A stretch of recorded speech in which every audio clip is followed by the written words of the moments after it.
പ്രിയപ്പെട്ട കൂട്ടുകാരെ, master K അക്കാഡമിയുടെ പുതിയൊരു ക്ലാസ്സിലേക്ക് നിങ്ങൾക്ക് ഏവർക്കും സ്വാഗതം.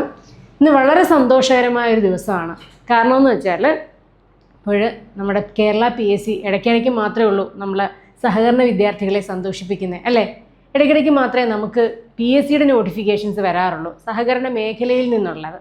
അങ്ങനെ നമ്മുടെ ഇൻസ്പെക്ടർ കഴിഞ്ഞായിരുന്നു, കേരള ബാങ്ക് കഴിഞ്ഞു, ഇതാണ്ട് പുതിയൊരു നോട്ടിഫിക്കേഷൻ വന്നു. ഒന്നല്ല രണ്ടെണ്ണം വന്നിട്ടുണ്ട്. ഒന്നെന്ന് പറഞ്ഞാൽ cooperative inspector Khadi and village industries ബോർഡിൻ്റെയും പിന്നെ നമ്മുടെ KS കാർഡ് ബാങ്ക് അസിസ്റ്റൻറ്റിൻ്റെയും അങ്ങനെ 2 നോട്ടിഫിക്കേഷനാണ് വന്നിരിക്കുന്നത്.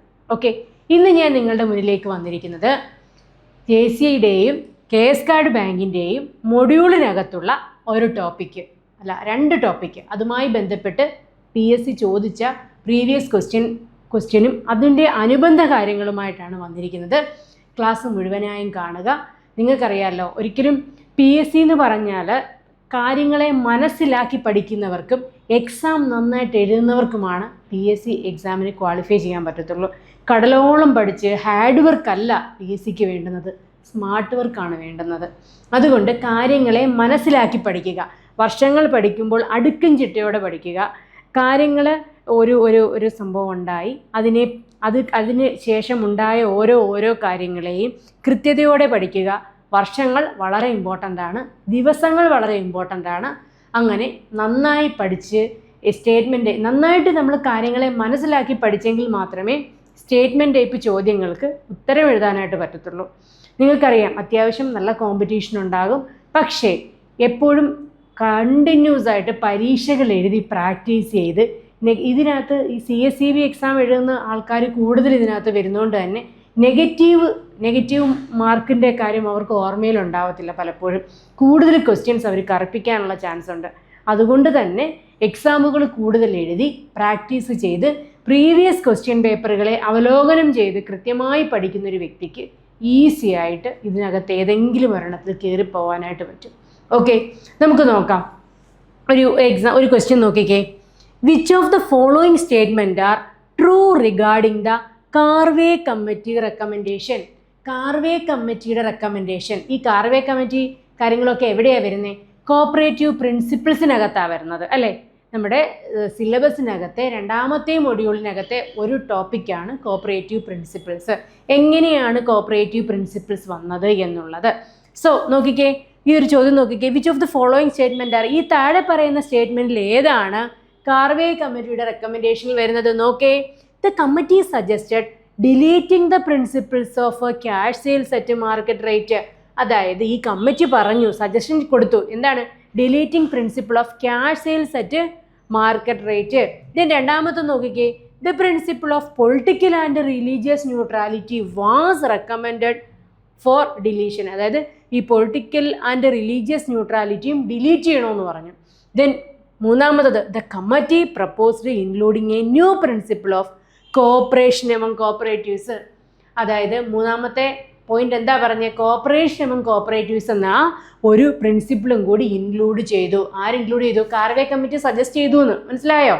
ദെൻ അടുത്തത്, the committee recommended strict categorization of principles into essential and non essential. പ്രിൻസിപ്പിൾസിനെ എസെൻഷ്യൽ എന്നും നോൺ എസെൻഷ്യൽ എന്നും 2ആക്കി തിരിച്ചു. കാർവേ കമ്മിറ്റി ഇങ്ങനെയൊക്കെ പറഞ്ഞു എന്ന് മനസ്സിലായോ? ഇതിനകത്തെ എത്ര ഒരു സ്റ്റേറ്റ്മെൻറ്റ് ടൈപ്പ് ചോദ്യമാണ്. രണ്ട് നോക്കിക്കേ, എല്ലാം 1ാമത്തെ സ്റ്റേറ്റ്മെൻറ്റും 2ാമത്തെ സ്റ്റേറ്റ്മെൻറ്റും ശരിയാണോ? അപ്പം ഇതിനകത്ത് ആ ക്വസ്റ്റ്യൻ്റെ കൂടെ തന്നെ ഓപ്ഷൻസ് എഴുതാൻ പറ്റാത്തതുകൊണ്ട് ആണ് ഇങ്ങനെ വന്നത്. കണ്ടോ ഈ ഒരു ചോദ്യം? എന്നിട്ട് ഈ ടൈപ്പായിരിക്കും നമുക്ക് ചോദ്യങ്ങൾ ചോദിക്കുന്നത്. എനിവേ, നമുക്ക് ഇതിനെക്കുറിച്ച് പഠിക്കണമെന്നുണ്ടെങ്കിൽ ഈ ഒരു ചോദ്യത്തിന് ആൻസർ എഴുതണമെന്നുണ്ടെങ്കിൽ എന്ത് ചെയ്യണം? നമ്മൾ കൃത്യമായിട്ട് ഇതിനെ പഠിക്കണ്ടേ? എങ്ങനെ പഠിക്കണം? മനസ്സിലാക്കി പഠിക്കണം, ഒരു കഥ പോലെ പഠിക്കണം. ഓക്കെ, നമുക്ക് നോക്കാം ഈ കോപ്പറേറ്റീവ് പ്രിൻസിപ്പിൾസ് എന്തെല്ലാം കടമ്പകൾ കഴിഞ്ഞിട്ടാണ് ഇന്നീ ഇരിക്കുന്ന പൊസിഷനിൽ എത്തിയിരിക്കുന്നതെന്ന് നോക്കിയാലോ? ഇത് നോക്കിക്കേ. Evolution and development of cooperative principles. Cooperative പ്രിൻസിപ്പിൾസിൻ്റെ ഇവല്യൂഷൻ എങ്ങനെയാണ് ഇവിടെ വരെ എത്തിയിരിക്കുന്നത് എന്നുള്ളതാണ്. അതായത് പ്രിൻസിപ്പിൾസ് ഓഫ് കോപ്പറേഷൻ, അതായത് ഫസ്റ്റ് സ്റ്റേജ് ഉണ്ട്, സെക്കൻഡ് സ്റ്റേജ് ഉണ്ട്, തേർഡ് സ്റ്റേജ് ഉണ്ട്, ഫോർത്ത് സ്റ്റേജ് ഉണ്ട്. അങ്ങനെ 4 സ്റ്റേജുകൾ കടന്നിട്ടാണ് നമ്മുടെ 1995 നമ്മളിപ്പോൾ കാണുന്ന കോപ്പറേറ്റീവ് പ്രിൻസിപ്പിൾസ് വന്നിരിക്കുന്നത്. 4 സ്റ്റേജ് ഉണ്ട്. ഈ നമ്മൾ വർഷത്തിൻ്റെ അടിസ്ഥാനത്തിൽ കൃത്യമായി കാര്യങ്ങളെ മനസ്സിലാക്കി നിങ്ങൾ പഠിക്കണം. നോക്കിക്കേ, ഫസ്റ്റ് റീഫോർമുലേറ്റഡ് പ്രിൻസിപ്പിൾ, ആദ്യത്തെ പ്രിൻസിപ്പിൾ ഓഫ് കോപ്പറേറ്റീവ്, ആദ്യമായിട്ട് നമ്മൾ ഈ സഹകരണ പ്രസ്ഥാനങ്ങളുടെ തുടക്കം എന്ന് പറഞ്ഞാൽ കൺസ്യൂമർ കോപ്പറേറ്റീവ് മൂവ്മെൻറ്റുകളായിട്ടായിരുന്നു സഹകരണ പ്രസ്ഥാനങ്ങൾ ആദ്യമായി തുടങ്ങിയത് ലോകത്തിൽ. എവിടെയാണ് വന്നതെന്ന് വെച്ചാൽ ഇംഗ്ലണ്ടിലാണ്. സഹകരണ പ്രസ്ഥാനങ്ങളുടെ തുടക്കം വരുന്നത് എവിടെയാണ്? ഇംഗ്ലണ്ടിലാണ്. ഉപഭോക്തൃ സഹകരണ പ്രസ്ഥാനങ്ങളായിട്ടാണ് തുടങ്ങിയത്. കൺസ്യൂമർ കോപ്പറേറ്റീവ് മൂവ്മെൻ്റ് ആയിട്ടാണ് ഇംഗ്ലണ്ടിൽ സഹകരണ പ്രസ്ഥാനങ്ങൾ തുടങ്ങിയത്.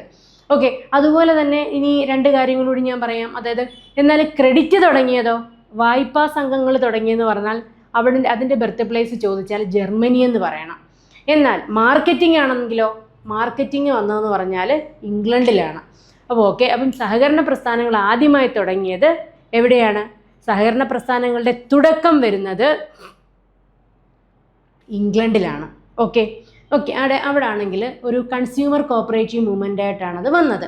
അങ്ങനെ അവിടുത്തെ ഒരു എന്താ പറയുക, സിസ്റ്റമാറ്റിക് ആയിട്ട് വളരെ കൃത്യതയോടെ നടന്ന ആദ്യത്തെ കൺസ്യൂമർ കോപ്പറേറ്റീവ് സൊസൈറ്റി എന്ന് പറഞ്ഞാൽ റോച്ച്ഡെയിൽ പൈനിയേഴ്സ് കോപ്പറേറ്റീവ് സൊസൈറ്റി ആയിരുന്നു. ഓക്കെ, 1844 ഡിസംബർ 21 അദ്ദേഹം സ്റ്റാർട്ട് ചെയ്തത്. റോച്ച്ഡെയിൽ പൈനിയർ സൊസൈറ്റി സ്റ്റാർട്ട് ചെയ്തത്. ഓക്കെ, അദ്ദേഹത്തിൻ്റെ വളരെ സക്സസ്ഫുൾ ആയിട്ടുള്ള കോപ്പറേറ്റീവ് സൊസൈറ്റി ആയിരുന്നു. അദ്ദേഹം ഫോളോ ചെയ്ത കോപ്പറേറ്റീവ് പ്രിൻസിപ്പിൾസിനെയാണ് ആദ്യമായിട്ട് നമ്മുടെ ICA എടുത്തത്. അതാണ് പറയുന്നത് പ്രിൻസിപ്പിൾ ഓഫ് റോച്ച്ഡെയിൽ പൈനിയേഴ്സിൻ്റെ പ്രിൻസിപ്പിൾസ് ആദ്യം എടുത്തുകൊണ്ടാണ് സഹകരണ പ്രസ്ഥാനങ്ങൾ, ആ ഒരു തത്വത്തിൻ്റെ ബേസിലാണ് സഹകരണ പ്രസ്ഥാനങ്ങൾ ആദ്യമായിട്ട് തുടങ്ങിയത്.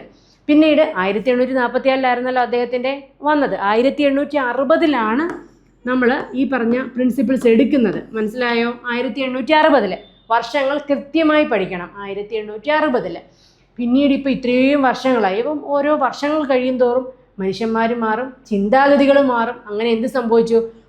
കുറേ വർഷങ്ങൾ കഴിയുമ്പോൾ ഇവരിങ്ങനെ റീഫോർമുലേഷൻ നടത്തും. ഇന്ന ഡിഫക്റ്റുകളുണ്ട്, ആ ഡിഫക്റ്റുകളേക്ക് ഒന്ന് മാറ്റാം. അതിന് വേണ്ടിയിട്ടൊരു കമ്മിറ്റിയെ നിയോഗിക്കുന്നു. അവരതിനെക്കുറിച്ച് കൃത്യമായി പഠിക്കുന്നു. അത് റീഫോർമുലേറ്റഡ് ആയിട്ട് പിന്നീട് വരുന്നു. അങ്ങനെ പല സ്റ്റേജുകളാണ് ഇത് വരുന്നത്. അപ്പോൾ നമ്മൾ പഠിക്കേണ്ടതെന്ന് വെച്ചാൽ ഏത് കമ്മിറ്റി അപ്പോയിൻറ്റ് ചെയ്തു, എവിടെ വെച്ചിട്ടായിരുന്നു ഇതുമായിട്ട് സംബന്ധിച്ച് മീറ്റിംഗ് നടന്നത്, അങ്ങനെയുള്ള കാര്യങ്ങൾ മാത്രം പഠിച്ചാൽ മതി. നോക്കാം നമുക്ക്. അതാണ് ഒന്നാമത്തെ സ്റ്റേജ്. പിന്നെ അതിന് പറയുന്നത്, ഇതിനെ രണ്ടാമത്തെ സ്റ്റേജിൽ പറയുന്നതെന്ന് പറഞ്ഞാൽ ഫസ്റ്റ് റീഫോർമുലേറ്റഡ് പ്രിൻസിപ്പിൾ ICA റീഫോർമുലേഷൻ ചെയ്തു. ICA international cooperative alliance. അതായത് ഈ കോപ്പറേറ്റീവ് പ്രിൻസിപ്പിൾസ് പഠിക്കുമ്പോൾ തന്നെ നമ്മൾ അതിൻ്റെ ഒരു രണ്ട് ശാഖകളാണ്. പ്രിൻസിപ്പിൾസും പഠിക്കണം, അതുപോലെ തന്നെ ICAയെക്കുറിച്ചും പഠിക്കണം. തൽക്കാലം നമ്മൾ പ്രിൻസിപ്പിൾസിനെ കുറിച്ചാണ് പഠിക്കുന്നത്. ICA ഇൻ്റർനാഷണൽ കോപ്പറേറ്റീവ് അലയൻസ് നമ്മൾ കൃത്യമായി പഠിക്കും. അതും വളരെ ഇമ്പോർട്ടൻ്റ് ആണ്. അതിനകത്തുനിന്ന് ചോദ്യങ്ങൾ ചോദിക്കാറുണ്ട്. സോ നമ്മൾ നോക്കിക്കേ, ഇപ്പം ICA റീഫോർമുലേറ്റ് ചെയ്തു. ഫസ്റ്റ് റീഫോർമുലേറ്റഡ് പ്രിൻസിപ്പിൾ ആരുടെയായിരുന്നു? ICA. ഓക്കെ, രണ്ടാമത്തെ സ്റ്റേജിൽ. അതിന് ശേഷം നമ്മുടെ ഇന്ത്യക്കാരനായ DG കാർവിയെ അപ്പോയിൻറ്റ് ചെയ്തു. ഈ കുറച്ച് പ്രിൻസിപ്പിൾസിന് എന്തൊക്കെയോ പ്രശ്നങ്ങളുണ്ട്, ഒന്നും കൂടി പഠിച്ചിട്ട് റിപ്പോർട്ട് സബ്മിറ്റ് ചെയ്യാൻ വേണ്ടിയിട്ട് അദ്ദേഹമാണ് മൂന്നാമത് പ്രിൻസിപ്പിൾസ് റീഫോർമുലേറ്റ് ചെയ്യുന്നത്. അതാണ് സെക്കൻഡ് റീഫോർമുലേറ്റഡ് പ്രിൻസിപ്പിൾസ് കാർവേ കമ്മീഷൻ്റെ. ദെൻ ലാസ്റ്റ് ICA വീണ്ടും പ്രിൻസിപ്പിൾസ് റീഫോർമുലേറ്റ് ചെയ്തു. ഏറ്റവും ലാസ്റ്റ് സ്റ്റേജ് നാലാമത്തത് 1995. ഓക്കെ, അപ്പോൾ ഇത്രയും വർഷങ്ങൾ മറക്കണ്ട കേട്ടോ, ഇത്രയും കാര്യങ്ങൾ മറക്കണ്ട. വർഷങ്ങൾ നല്ല കാര്യങ്ങൾ മറക്കണ്ട. എന്തൊക്കെയാണ്? ഫസ്റ്റ് സ്റ്റേജിൽ പ്രിൻസിപ്പിൾസ് ഓഫ് കോപ്പറേറ്റീവ് പ്രിൻസിപ്പിൾസിൻ്റെ ആദ്യത്തെ സ്റ്റേജ് എന്ന് പറഞ്ഞാൽ റോച്ച്ഡെയിൽ പൈനിയേഴ്സിൻ്റെയാണ്. ദെൻ രണ്ടാമത് ഫസ്റ്റ് റീഫോർമുലേറ്റഡ് പ്രിൻസിപ്പിൾ സെക്കൻഡ് സ്റ്റേജിൽ വരുന്നതെന്ന് വെച്ച് കഴിഞ്ഞാൽ ICA ആയിരുന്നു. Then second reformulated principles Karve. Okay, then ഇത് കൃത്യമായിട്ട് പഠിക്കണം. ഇത് ഫസ്റ്റ് സ്റ്റേജ് എന്ന് പറഞ്ഞു കഴിഞ്ഞാൽ ICA, പക്ഷേ ഇത് രണ്ടാമത്തെ സ്റ്റേജിലാണ്. First reformulated principle. മനസ്സിലായോ? അപ്പോൾ ഒരെണ്ണം ഉണ്ടെങ്കിൽ നിലവിലുള്ള ഒന്നിനെ റീഫോർമുലേറ്റ് ചെയ്യുകയാണ്. അപ്പോൾ നിലവിൽ ഉള്ള ഒരെണ്ണം അതിനെ ആദ്യമായി റീഫോർമുലേറ്റ് ചെയ്തു ICA. മനസ്സിലായോ? അപ്പോഴത്തേക്കും നിലവിലുള്ളത് വേറൊരു രൂപമായി മാറി. വേറെ എന്നല്ല, കുറച്ച് ചേഞ്ചുള്ള വേറൊരു രൂപമായി. അപ്പോൾ അത് സെക്കൻഡ് സ്റ്റേജായി. അങ്ങനെ ആയിരിക്കുന്നതിനെ രണ്ടാമത് റീഫോർമുലേറ്റ് ചെയ്തു. അതാണ് സെക്കൻഡ് റീഫോർമുലേഷൻ എന്ന് പറയുന്നത്. ഓക്കെ, ആ കാർവേ തന്ന റിപ്പോർട്ട് പ്രകാരം അതിനുശേഷം 66 അദ്ദേഹത്തിൻ്റെ റിപ്പോർട്ട്. അതൊക്കെ നമുക്ക് കൃത്യമായി പഠിക്കാം. ദെൻ അതിനുശേഷം വീണ്ടും നാലാമത് പ്രിൻസിപ്പിൾസ് ICA 1995. അപ്പോൾ ഇതെല്ലാം കൃത്യമായി സെൻറ്റൻസുകൾ മനസ്സിലാക്കി പഠിക്കണം. ഓക്കെ, നമുക്ക് അടുത്ത് നോക്കാം. ഇനി കോപ്പറേറ്റീവ് പ്രിൻസിപ്പിൾ എന്നത് നമുക്കറിയാവുന്ന കാര്യമാണ്. പ്രിൻസിപ്പിൾ എന്ന വാക്ക് വന്നിരിക്കുന്നത് ലാറ്റിൻ വേർഡായ പ്രിൻസിപ്പിയം എന്നതിൽ നിന്നാണ്. Latin word okay, Latin word നോക്കിയത് the term principle is derived from the Latin word principium which means basis. അതായത് നമുക്ക് ഏതൊരു സ്ഥാപനവും പ്രവർത്തിക്കണമെന്നുണ്ടെങ്കിൽ ഒരു തത്വത്തിൻ്റെ ബേസിലേ പ്രവർത്തിക്കാൻ പറ്റുള്ളൂ. അല്ലാതെ നമുക്ക് ഏതൊരു ബിസിനസ്സും എന്തൊരു സ്ഥാപനമായിക്കോട്ടെ, ഇപ്പോൾ ഈ സഹകരണ പ്രസ്ഥാനങ്ങൾ എന്ന് പറഞ്ഞാൽ പ്രവർത്തിക്കുന്നത് വളരെ ഇമ്പോർട്ടൻ്റ് ആയിട്ടുള്ളൊരു ചോദ്യമാണ്.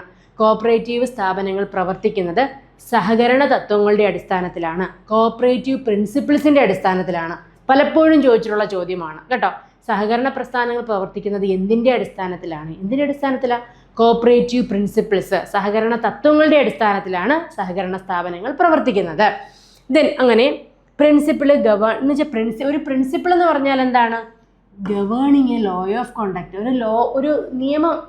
ഒരു നിയമത്തിൻ്റെ രീതിയിൽ പ്രവർത്തിക്കുന്നു. അതിനെയാണ് നമ്മൾ എന്തെന്ന് പറയുന്നത്? പ്രിൻസിപ്പിൾ എന്ന് പറയുന്നത്. ഈ സെറ്റിൽഡ് റൂൾ ഓഫ് ആക്ഷൻ ആയിരിക്കും. കോപ്പറേറ്റീവ് പ്രിൻസിപ്പിൾ എന്ന് പറഞ്ഞാൽ എന്താണ്? യൂണിവേഴ്സലി അക്സെപ്റ്റബിൾ ആണ്.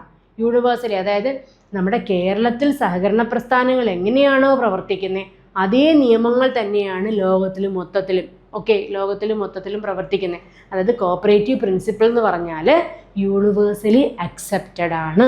ഓക്കെ, ദെൻ അതുപോലെ തന്നെ ICA പറഞ്ഞിരിക്കുന്നത് എന്താണ് കോപ്പറേറ്റീവ് പ്രിൻസിപ്പിൾസിനെ കുറിച്ച്?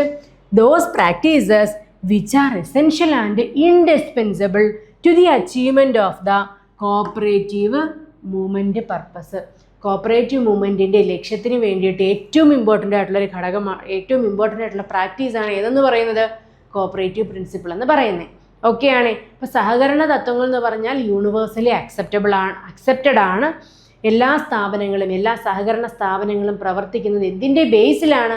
സഹകരണ പ്രിൻസിപ്പിൾസിൻ്റെ ബേസിലാണ്. ഓക്കെ, അതുപോലെ തന്നെ പ്രിൻസിപ്പിൾ എന്ന് പറഞ്ഞ വാക്ക് ഡിറൈവ് ചെയ്തിരിക്കുന്നത് പ്രിൻസിപ്പിയം എന്ന ലാറ്റിൻ വേർഡിൽ നിന്നാണ്. അതിൻ്റെ അർത്ഥം ബേസിസ് എന്നാണ്. മനസ്സിലായോ? ഓക്കെ ആണേ. അടുത്തത് അക്കോർഡിംഗ് ടു DG കാർവേ ഓർത്ത് വെച്ചേക്കുക. ഈ DG കാർവേ നമ്മൾ കാർവേ എന്ന് ഓർത്ത് വെച്ചേക്കുക. ഈ വേ ഓർത്ത് വെച്ചേക്കുക നിങ്ങൾ കേട്ടോ. DG കാർവേ നോക്കിക്കേ. ഈ DG കാർവേ എന്താണ് പറഞ്ഞത്? Cooperative principles are the way of, കണ്ടോ വേ, ഈ വേ ആണ് ഞാൻ ഓർത്ത് വെച്ചേക്കാൻ പറഞ്ഞത്.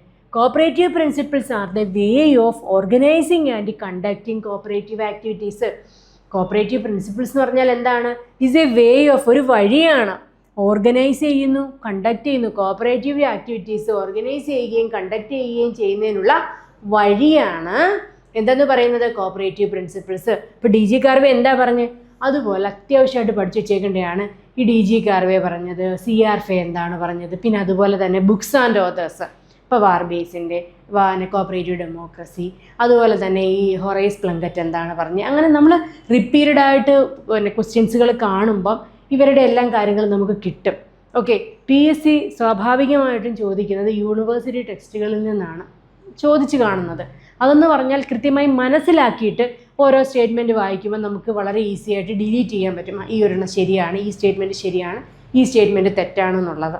അതിനെന്ന് പറഞ്ഞാൽ കാണാതെ പഠിത്തം മാറ്റിയിട്ട് മനസ്സിലാക്കി നിങ്ങൾ പഠിക്കാനായിട്ട് ശ്രമിക്കണം, ഓർത്ത് വെച്ചിരിക്കാനായിട്ട് ശ്രമിക്കണം. നമുക്ക് നോക്കാം. അപ്പോൾ DG കാർവേ എന്താ പറഞ്ഞേ? വേ ഓർത്ത് വെച്ചേക്കുക.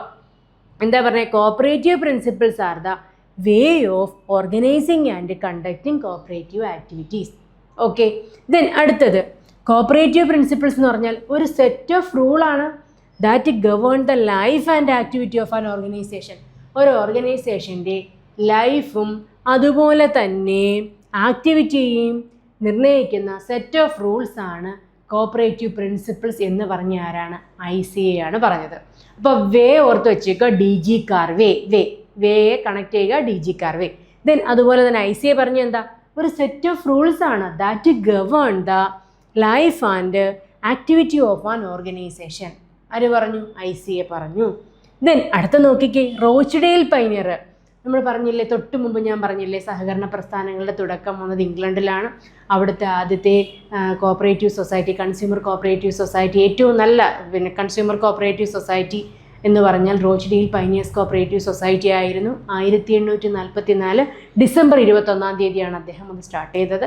ഞാൻ പറഞ്ഞു. ഓക്കെ, അങ്ങനെ ഇനി അടുത്ത റോച്ച്ഡെയിൽ പ്രിൻസിപ്പിൾ 1860 റോച്ച്ഡെയിൽ പ്രിൻസിപ്പിൾ, അതായത് ഇദ്ദേഹം പറഞ്ഞിരിക്കുന്നത് റോച്ച്ഡെയിൽ ഫോളോവഡ് 8 പ്രിൻസിപ്പിളാണ്. അത് ആര് ഫോളോ ചെയ്തത്?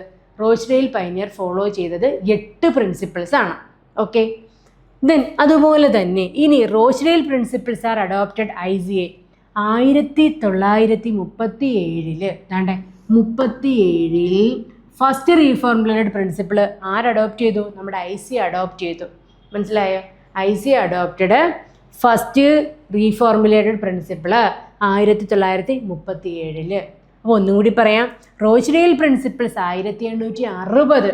ഇതൊക്കെ സ്റ്റേറ്റ്മെൻറ്റ് ചോദ്യങ്ങൾക്ക് വരും. സോ ഡേറ്റ് ഉൾപ്പെടെ നിങ്ങൾ പഠിച്ചു വെച്ചേക്കണം.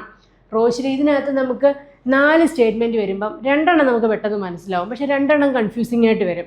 അതുപോലെ തന്നെ ഇവ ഏതൊരു എക്സാം വരുമ്പോഴും ഓപ്ഷൻസ് 4 നമുക്ക് നന്നായിട്ട് അറിയാവുന്നതായിരിക്കും. ഓപ്ഷൻസ് 4 കാണുമ്പം 2 ഈസി ആയിട്ട് ഡിലീറ്റ് ചെയ്യാൻ പറ്റും, പക്ഷേ 2 എപ്പോഴും കൺഫ്യൂസിങ് ആയിരിക്കും. ഈ കൺഫ്യൂഷൻ മാറ്റണം എന്നുണ്ടെങ്കിൽ റെഗുലറായിട്ട് നമ്മളിത് വായിച്ച് നമ്മുടെ മനസ്സിലാക്കിയേ പറ്റൂ. 1 2 അല്ലെങ്കിൽ ഒരു റാൻഡം റീഡിങ് കൊണ്ട് ഒന്നും ഇത് പറ്റത്തില്ല. കൃത്യമായി ഫോളോ ചെയ്ത് ഒരു റെഗുലർ ഹാബിറ്റായിട്ട് പഠിക്കുന്നവർക്ക് എല്ലാ കോമ്പറ്റേറ്റീവ് എക്സാം ഈസി ആയിട്ട് ക്രാക്ക് ചെയ്യാൻ പറ്റും. ഇതൊരു വലിയൊരു ബാലികേറാമലയല്ല, പക്ഷേ എപ്പോഴും ഇങ്ങനെ പല കാര്യങ്ങളിൽ എൻഗേജ്ഡ് ആയിട്ടിരിക്കുന്നവരാണ് പകുതി വഴിയെത്തും, പഠിത്തം മുടങ്ങും, പിന്നെയും പോവും. പ്രത്യേകിച്ചും സ്ത്രീകളെ സംബന്ധിച്ചിടത്തോളം പെൺകുട്ടികളാണല്ലോ കൂടുതലും, എല്ലാവരും ചെയ്യുന്നുണ്ട് എങ്കിലും കൂടുതൽ കുട്ടികളും പഠിക്കണമെന്ന് ആഗ്രഹത്തോടു കൂടി വരുന്നു, പഠിത്തം തുടങ്ങുന്നു. പക്ഷേ പലപ്പോഴും അത് നന്നായിട്ട് കണ്ടിന്യൂ ചെയ്യാൻ പറ്റത്തില്ല. പക്ഷേ ചിലപ്പോൾ ഒന്ന് ഡിസ്കണക്റ്റ് ആയാലും വീണ്ടും നിങ്ങൾ തിരിച്ചു വരണം, പഠിക്കാൻ നോക്കണം. നമുക്ക് എന്തായാലും ഒരു റിസൾട്ട് എത്തുന്നവരെയെങ്കിലും നമ്മൾ പഠിച്ചേ പറ്റത്തുള്ളൂ. പോട്ടെ, നമുക്കൊരു മോട്ടിവേഷൻ ക്ലാസ് എടുക്കാനുള്ള സമയമില്ല, നമ്മൾ പറയുകയാണ്. നോക്കിക്കേ, അങ്ങനെ റോച്ച്ഡെയിൽ പ്രിൻസിപ്പിൾസ് 1860. അതിനുശേഷം റോച്ച്ഡെയിൽ പ്രിൻസിപ്പിനെ ആര് അഡോപ്റ്റ് ചെയ്തു? നമ്മുടെ ICA അഡോപ്റ്റ് ചെയ്തു. ഇൻ്റർനാഷണൽ കോപ്പറേറ്റീവ് അലയൻസ് അഡോപ്റ്റ് ചെയ്തു. ഓക്കെ, അഡോപ്റ്റ് ചെയ്തു എന്ന 1937. അതാണ് first reformulated principle.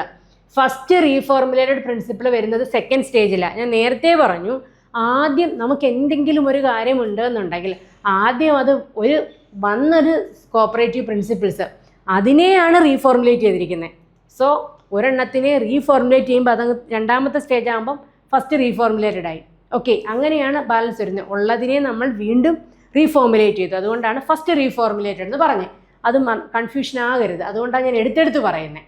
So റോച്ച്ഡെയിൽ pioneer principles adopt ചെയ്തു ICA 1937. ദെൻ ഇനി അടുത്ത നോക്കേ, അടുത്തത് മൂന്നാമത്തത് സെക്കൻഡ് റീഫോർമുലേറ്റഡ് പ്രിൻസിപ്പിൾ ICA എങ്ങനെയാണ്? കാർവേ കമ്മിറ്റി റിപ്പോർട്ട് 66 6 പ്രിൻസിപ്പിൾസുമായിട്ട് DG കാർവേയുടെ അഡോപ്റ്റ് ചെയ്തു. ദെൻ വീണ്ടും revised principle by ICA Ian McPherson നമ്മുടെ കോപ്പറേറ്റീവ് പ്രിൻസിപ്പിൾസിനെ റീഫോർമുലേറ്റ് ചെയ്തു. എന്നാണ് 1995. അങ്ങനെയാണ് നമ്മുടെ 7 പ്രിൻസിപ്പിൾസിലേക്ക് കൊണ്ടുവന്നു. ദെൻ നോക്കിക്കേ, ഇനിയിപ്പം നമ്മൾ ഇത്രയും കാര്യങ്ങൾ പറഞ്ഞു. മൂന്ന് സ്റ്റേജുകൾ, മൊത്തത്തിൽ 4 പറഞ്ഞു. 1860 ഓക്കെയാണ്, 1860 കാര്യം പറഞ്ഞു. ദെൻ അതിനുശേഷം 1937, ദെൻ 1966, ദെൻ 95 ഓക്കെയാണ്. എങ്ങനെയാ? 1860 റോച്ച്ഡെയിൽ പൈനിയേഴ്സിൻ്റെ. ദെൻ അതിനുശേഷം ICA റീഫോർമുലേറ്റ് ചെയ്തു. ഓക്കെ, എന്നാണ് ആരുടെ? അതിന് 1937 1937 മറന്നു പോകരുത്. 1937 അത് അഡോപ്റ്റ് ചെയ്തു. ഓക്കെ, 1860 1937. Then DG കാർവേയുടെ വന്നെന്ന 66 1966. ദെൻ അതിനുശേഷം ഇയാൻ മക്പേഴ്സൻ്റെ റിപ്പോർട്ട് പ്രകാരം റീഫോർമുലേറ്റ് ചെയ്തത് 1995. അപ്പം ഈ 4 വർഷം മറന്നു പോകരുത്. 1860, 1937, 1966, ദെൻ 1995. ഓക്കെ ആണേ, മറന്നു പോകരുതേ. എന്നിട്ട് ഇനിയിപ്പം നമ്മൾ പറയാൻ പോകുന്നത് റോച്ച്ഡെയിൽ പ്രിൻസിപ്പിളിനെ കുറിച്ചാണ്. Rochdale principle. Then from 1844 Rochdale pioneers followed certain principle. 1844 മുതൽ അദ്ദേഹം കുറേ പ്രിൻസിപ്പിൾസ് ഫോളോ ചെയ്യുന്നുണ്ടായിരുന്നു. ഓക്കെ, കോപ്പറേറ്റീവ് ബേസിലെ ആദ്യത്തെ കൺസ്യൂമർ കോപ്പറേറ്റീവ് സൊസൈറ്റി സ്റ്റാർട്ട് ചെയ്തത് റോച്ച്ഡെയിൽ പൈനിയർ ആണെന്ന് പറഞ്ഞു അല്ലേ? ഡിസംബർ 21 അദ്ദേഹം സ്റ്റാർട്ട് ചെയ്തത്. 1844 മുതൽ അദ്ദേഹം കുറേ പ്രിൻസിപ്പിൾസ് ഫോളോ ചെയ്യുന്നുണ്ടായിരുന്നു അദ്ദേഹത്തിൻ്റെ സ്ഥാപനത്തിൽ. Then Rochdale pioneers at its general body meeting 1860 declared the following important principles followed by cooperatives. ഇനിയിപ്പം ഈ ഇദ്ദേഹം പറഞ്ഞ, അതായത് റോച്ച്ഡെയിൽ പയനിയർ പറഞ്ഞ ഏതെല്ലാം കോപ്പറേറ്റീവ് പ്രിൻസിപ്പിൾസ് ആണ് ഇപ്പോഴും ഫോളോ ചെയ്യുന്നത്, അല്ലെങ്കിൽ എന്തെല്ലാം മാറ്റങ്ങളുണ്ട്, അല്ലെങ്കിൽ അദ്ദേഹം എന്തെല്ലാം കാര്യങ്ങൾ പറഞ്ഞു എന്നാണ് നമ്മൾ നോക്കാൻ പോകുന്നത്. 1860 റോച്ച്ഡെയിൽ പ്രിൻസിപ്പിൾ എന്തൊക്കെ ഉണ്ടായിരുന്നു എന്ന് നോക്കാം. നോക്കിക്കേ, ഓപ്പൺ മെമ്പർഷിപ്പ്. ഓപ്പൺ മെമ്പർഷിപ്പ് എന്ന് പറഞ്ഞാൽ എന്താ? ഒരു കോപ്പറേറ്റീവ് സൊസൈറ്റിയിലേക്ക് മെമ്പർ ആവാൻ 18 വയസ്സ് പൂർത്തിയായ ഏതൊരാൾക്കും ഒരു ക്രൈറ്റീരിയയും വേണ്ട, മെമ്പർ ആവാൻ പറ്റും. പിന്നെ ക്രൈറ്റീരിയ എന്ന് വെച്ചാൽ അദ്ദേഹം എന്താ പറയുക, അൺസൗണ്ട് മൈൻഡ് ആവാൻ പാടില്ല, 18 വയസ്സ് പൂർത്തിയായിരിക്കണം, അങ്ങനെയുള്ള കാര്യങ്ങൾ. പിന്നെ ഇതിനകത്ത് എക്സംഷൻ വരുന്നതെന്ന് വെച്ചാൽ ചില ടൈപ്പ് ഓഫ് കോപ്പറേറ്റീവ് സൊസൈറ്റികളിൽ, ഇപ്പോൾ SC/ST കോപ്പറേറ്റീവ് സൊസൈറ്റികളായിക്കോട്ടെ, അതല്ല എന്നുണ്ടെങ്കിൽ ഇപ്പം ഈ KSRTCയുടെ അവരുടെ വർക്ക് ചെയ്യുന്ന എംപ്ലോയി കോപ്പറേറ്റീവ് സൊസൈറ്റി ഉണ്ടല്ലോ, ആ എംപ്ലോയീസിന് മാത്രമേ മെമ്പർഷിപ്പ് ആകാൻ പറ്റൂ എന്നുള്ള ചില ക്രൈറ്റീരിയകൾ SC/ST കോപ്പറേറ്റീവ് സൊസൈറ്റികൾ അവരുടെ ഉന്നമനത്തിന് വേണ്ടിയിട്ടുള്ളതാണ്. അപ്പോൾ അവർക്ക് മാത്രമേ മെമ്പർഷിപ്പ് കൊടുക്കത്തുള്ളൂ. അത്തരം കാര്യങ്ങളിൽ എക്സംഷൻ ഒഴിച്ചു വെച്ചാൽ 18 വയസ്സ് പൂർത്തിയായ ഏതൊരു വ്യക്തിക്കും കോപ്പറേറ്റീവ് സൊസൈറ്റിയിൽ ഓപ്പൺ മെമ്പർഷിപ്പാണ്. ഓക്കെ, ആർക്ക് വേണമെങ്കിലും മെമ്പർ ആവാം. ഓക്കെ, ഡെമോക്രാറ്റിക് കൺട്രോള്, തിരഞ്ഞെടുക്കപ്പെട്ട ജനാധിപത്യ ഭരണരീതിയാണ് അവിടെ ഉള്ളത്, ഡെമോക്രാറ്റിക് കൺട്രോൾ. അതുപോലെ തന്നെ പേയ്മെൻറ്റ് ഓഫ് പാട്രണേജ് ഡിവിഡൻറ്റ്. അതുപോലെ തന്നെ limited interest on capital interest വളരെ കുറവാണ്. Cash trading, political and religious neutrality. നമ്മളെ വളരെ ചിരിപ്പിക്കുന്ന ഒരു കാര്യമാണ് അല്ലേ? പൊളിറ്റിക്കൽ ആൻഡ് റിലീജിയസ് ന്യൂട്രാലിറ്റി, രാഷ്ട്രീയപരമായിട്ടും മതപരമായിട്ടും ഒരു ന്യൂട്രലാണ് അതിനകത്തൊന്നും അതീതമായിട്ട് അവർ നിൽക്കുന്നത്. രാഷ്ട്രീയക്കാർക്ക് അവരെ സ്വാധീനിക്കാൻ പറ്റത്തില്ല, റിലീജിയസ് ആയിട്ട് സ്വാധീനിക്കാൻ പറ്റത്തില്ല അല്ലേ? പക്ഷേ നിങ്ങളുടെ കാര്യം മനസ്സിലാക്കുക, സഹകരണ പ്രസ്ഥാനങ്ങളുടെ എല്ലാം നട്ടെല്ലാരാണ്? ശരിക്കും പറഞ്ഞാൽ രാഷ്ട്രീയക്കാർ തന്നെയാണല്ലോ. ഓക്കെ, അത് നമ്മുടെ വിഷയമല്ല എങ്കിലും പറയുകയാണ്. അപ്പം ഇവർ പറയുന്നത്, സഹകരണ പ്രസ്ഥാനങ്ങൾ പറയുന്നത് ഞങ്ങളെ രാഷ്ട്രീയക്കാർക്കൊന്നും ചെയ്യാൻ പറ്റില്ല എന്നാണ് അവർ പറയുന്നത്. So political and religious neutrality, promotion of education. അറിയാം, എഡ്യൂക്കേഷനെ പ്രൊമോട്ട് ചെയ്യണം. അതുപോലെ തന്നെ വളരെ ഇമ്പോർട്ടൻ്റ് ആയിട്ട് പഠിക്കേണ്ട ഭാഗമാണ് എഡ്യൂക്കേഷൻ. NCCT, NCCE, പിന്നെ അതുപോലെ തന്നെ ICM വരെയുള്ള ആ ഒരു സ്ട്രക്ചർ കൃത്യമായി പഠിക്കണം. സ്വാമിനാഥൻ കമ്മിറ്റി നമ്മുടെ എഡ്യൂക്കേഷനുമായി ബന്ധപ്പെട്ട് പറഞ്ഞ കാര്യങ്ങൾ സഹകരണ പ്രസ്ഥാനങ്ങളിലെ പ്രിൻസിപ്പിൾസിനെ പോലെ തന്നെ വളരെ ഇമ്പോർട്ടൻ്റ് ആണ് സഹകരണ വിദ്യാഭ്യാസവും പ്രചരണവും. ഓക്കെ, അവിടെ നിൽക്കട്ടെ. സോ എന്താണ്? പ്രൊമോഷൻ ഓഫ് എഡ്യൂക്കേഷനെ പ്രൊമോട്ട് ചെയ്യണം. Selling pure and unadulterated goods. വിൽക്കുന്നത് ഏറ്റവും നല്ല ഗുഡ്സ് ആയിരിക്കണം, നല്ല ഗുഡ്സ് ആയിരിക്കണം, പ്യുവറായിട്ടുള്ളതും അൺഅഡൾട്ടേഡ് ആയിട്ടുള്ള ഗുഡ്സും ആയിരിക്കണം വിൽക്കേണ്ടത് എന്ന് ആര് പറഞ്ഞു? റോച്ച്ഡെയിൽ പയനിയർ പറഞ്ഞു. അപ്പോൾ ഒന്നുകൂടെ പറയാം, അദ്ദേഹത്തിൻ്റെ പ്രിൻസിപ്പിൾസ് ഏതൊക്കെയാണ്? Open membership, democratic control, patronage dividend, limited interest on capital, cash trading, political and religious neutrality, promotion of education, selling of pure and unadulterated goods. ഇത്രയും കാര്യങ്ങളാണ് റോച്ച്ഡെയിൽ പയനിയർ പറഞ്ഞത്. എന്നാൽ അദ്ദേഹത്തിൻ്റെ പ്രിൻസിപ്പിൾ നമ്മൾ അഡോപ്റ്റ് ചെയ്യുന്നത് 1860 അല്ലേ? അങ്ങനെ പല സ്റ്റേജുകളായിട്ട് വന്ന പ്രിൻസിപ്പിൾസിൻ്റെ ഈ ഒരു ഞാൻ പറഞ്ഞല്ലോ 1860 നമ്മൾ റോച്ച്ഡെയിൽ പയനിയേഴ്സ് സൊസൈറ്റിയിലെ പ്രിൻസിപ്പിൾസ്, റോച്ച്ഡെയിൽ പയനിയേഴ്സ് പ്രിൻസിപ്പിൾസ് നമ്മൾ വേണ്ട കേട്ടോ, ഇനി പറയുന്നത് പോലെ എടുത്താൽ മതി. ഓക്കെ, അതെല്ലാം വായിച്ചു. ഓക്കെ, അങ്ങനെ 1937 പാരീസിൽ വെച്ചിട്ടാണ് നമ്മൾ കോപ്പറേറ്റീവ് പ്രിൻസിപ്പിൾസ് അഡോപ്റ്റ് ചെയ്തത്. കോപ്പറേറ്റീവ് പ്രിൻസിപ്പിൾസ് ICA അഡോപ്റ്റ് ചെയ്തത് എങ്ങനെയാണ്? Rochdale principles accepted by ICA 1937 Paris cooperative കോൺഗ്രസിൽ പാരീസിൽ വെച്ചിട്ട് കോപ്പറേറ്റീവ് പ്രിൻസിപ്പിൾസിനെ അഡോപ്റ്റ് ചെയ്തു. ഓക്കെ, നമ്മൾ പറഞ്ഞു 1860 റോച്ച്ഡെയിൽ പ്രിൻസിപ്പിൾസ് വരുന്നത്. അപ്പോൾ എത്ര എണ്ണം ഉണ്ടായിരുന്നു? 8 എണ്ണം ഉണ്ട്. അതിനകത്ത് നമ്മൾ ഓർത്ത് വെച്ചേക്കുക selling of pure and unadulterated goods, അതാണ് നമുക്ക് എക്സ്ട്രാ വന്നൊരെണ്ണം അല്ലേ? അതിനുശേഷം 1937 പാരീസ് കോപ്പറേറ്റീവ് കോൺഗ്രസിൽ വെച്ചിട്ട് ICA കോപ്പറേറ്റീവ് പ്രിൻസിപ്പിൾസ് അഡോപ്റ്റ് ചെയ്തു. അപ്പോൾ നമ്മളിത് ഓർത്ത് വെച്ചേക്കാം, 37 നടന്ന കോപ്പറേറ്റീവ് കോൺഗ്രസ് എവിടെയാണെന്ന് ചിലപ്പോൾ ചോദിച്ചേക്കാം. എവിടെയാണെന്ന് ചോദിക്കാനൊരു സാധ്യതയുണ്ട്. സോ 1937 പാരീസിലല്ലയോ? Okay, Paris. ഈ പി എ ഇതിനെയും കൂടി ഇങ്ങനെ ഒന്ന് കണക്ട് ചെയ്ത് ഓർത്ത് വെച്ചേക്കുക. സോ ഇത് തിരിച്ചിടുമ്പോൾ പി എ, ഇങ്ങനെ വരുമ്പോൾ പി, എങ്ങനെയൊക്കെ ഓർത്ത് വെച്ചേക്കുക എന്ന് വെച്ചാൽ നിങ്ങൾ ഓർത്ത് വെച്ചേക്കുക, അത്രയേ ഉള്ളൂ. ഇങ്ങനെ കണക്ട് ചെയ്ത് എന്തെങ്കിലുമൊക്കെ ചെറിയ ചെറിയ സാധനങ്ങൾ ഇങ്ങനെ കണക്ട് ചെയ്ത് പഠിച്ചാൽ കൺഫ്യൂഷൻ വരത്തില്ല. ഓക്കെ, ഇതെന്തായാലും 1937 ഇവർ കോപ്പറേറ്റീവ് പ്രിൻസിപ്പിൾസ് പാരീസ് കോപ്പറേറ്റീവ് കോൺഗ്രസ്സിൽ വെച്ചിട്ട് അഡോപ്റ്റ് ചെയ്തു. പക്ഷേ ഈ അഡോപ്റ്റ് ചെയ്യുന്നതിന് മുൻപൊരു കഥയുണ്ട്. എന്താണ്? 34 ICA ഒരു കമ്മിറ്റി അപ്പോയിൻറ്റ് ചെയ്തു. എന്തിനു വേണ്ടിയിട്ടാണ്? To study about the cooperative principles. അതായത് ലണ്ടനിൽ വെച്ച് നടന്ന കോപ്പറേറ്റീവ് കോൺഗ്രസ്. അപ്പോൾ ലണ്ടനിൽ വെച്ച് നടന്ന എന്നാണ്? 34 1934 ലണ്ടനിൽ വെച്ചിട്ട് കോപ്പറേറ്റീവ് കോൺഗ്രസ് നടക്കുകയുണ്ടായി. അവിടെ വെച്ചിട്ടാണ് പറയുന്നത്, ഒരു കമ്മിറ്റി അപ്പോയിൻറ്റ് ചെയ്തിട്ട് പറഞ്ഞു കോപ്പറേറ്റീവ് പ്രിൻസിപ്പിൾസ് പഠിച്ചിട്ട് വരാൻ. അവർ പറഞ്ഞ റിപ്പോർട്ട് കൊടുത്തത്, അല്ലെങ്കിൽ ആ ഒരു കോപ്പറേറ്റീവ് പ്രിൻസിപ്പിൾസ്, ഇവരുടെ റിപ്പോർട്ട് പ്രകാരമുള്ള കോപ്പറേറ്റീവ് പ്രിൻസിപ്പിൾസ് അക്സെപ്റ്റ് ചെയ്തത്, അഡോപ്റ്റ് ചെയ്തത് 1937 ഏത് കോപ്പറേറ്റീവ് കോൺഗ്രസ്സിൽ വെച്ചിട്ടാണ്? പാരീസ് കോപ്പറേറ്റീവ് കോൺഗ്രസ്സിൽ വെച്ചിട്ടാണ്. 1860 34 കമ്മിറ്റി അപ്പോയിൻറ്റ് ചെയ്യുന്നു ലണ്ടനിൽ വെച്ചിട്ട്. 37 ICA കോപ്പറേറ്റീവ് പ്രിൻസിപ്പിൾസ് അഡോപ്റ്റ് ചെയ്തു. ദെൻ അതങ്ങനെ നിൽക്കട്ടെ. അതിനുശേഷം കുറേ നാൾ കഴിഞ്ഞ് കേട്ടോ, അങ്ങനെ ഇതിന് പറയുന്ന ലണ്ടനിൽ വെച്ചിട്ട് അവർ അക്സെപ്റ്റ് കൊടുത്തു, പാരീസിൽ വെച്ചത് സ്വീകരിച്ചു, അക്സെപ്റ്റ് ചെയ്തു, അപ്പോൾ കോപ്പറേറ്റീവ് പ്രിൻസിപ്പിൾസ് ആയി. ദെൻ അതിനുശേഷം ദ നെയിം ഓഫ് ദ കമ്മിറ്റിയുടെ പേരെന്തായിരുന്നു അറിയാമോ? ചോദിച്ചിട്ടുണ്ട്, പ്രീവിയസ് ക്വസ്റ്റ്യൻ ആണ്. The present application of Rochdale principles of cooperation ആയിരുന്നു ഈ കമ്മിറ്റിയുടെ പേര്. പ്രീവിയസ് ആണ്, ചോദിച്ചിട്ടുണ്ട്. The present application of Rochdale principle of cooperation ആയിരുന്നു ഈ കമ്മിറ്റിയുടെ പേര്.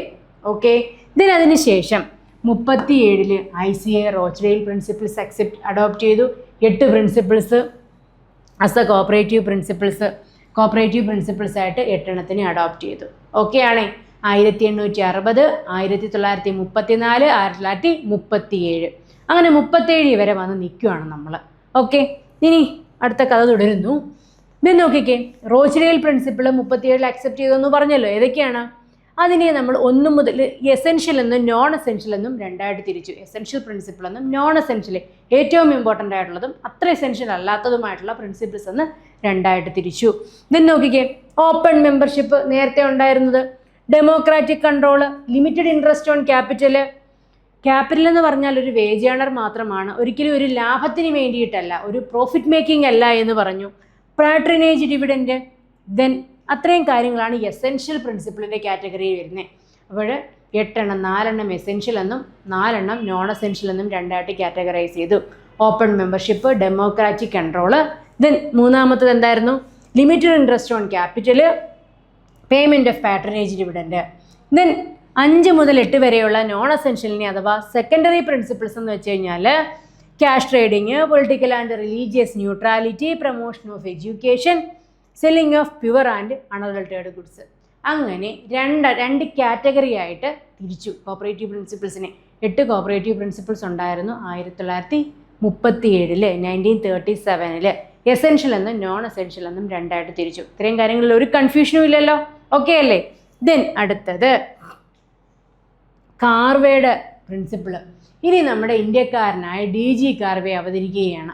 ഇപ്പോഴെന്നാ ഒന്ന് ആലോചിച്ച് നോക്കണം, 1860 ദെൻ പിന്നെ അത് കഴിഞ്ഞ് കുറേ കാലം ഇവരൊന്നും ചെയ്തില്ല. 34 ഇവർ ഒന്നും കൂടി ചേഞ്ചസ് വരുത്തണമെന്ന് വിചാരിക്കുന്നു. 37 പിന്നെ ചെയ്തു. 37 കോപ്പറേറ്റീവ് കോൺഗ്രസ്സിൽ വെച്ചിട്ട് 37 നമ്മൾ 8 എണ്ണം അക്സെപ്റ്റ് ചെയ്യുന്നു, 8 പ്രിൻസിപ്പിൾസ് അഡോപ്റ്റ് ചെയ്യുന്നു.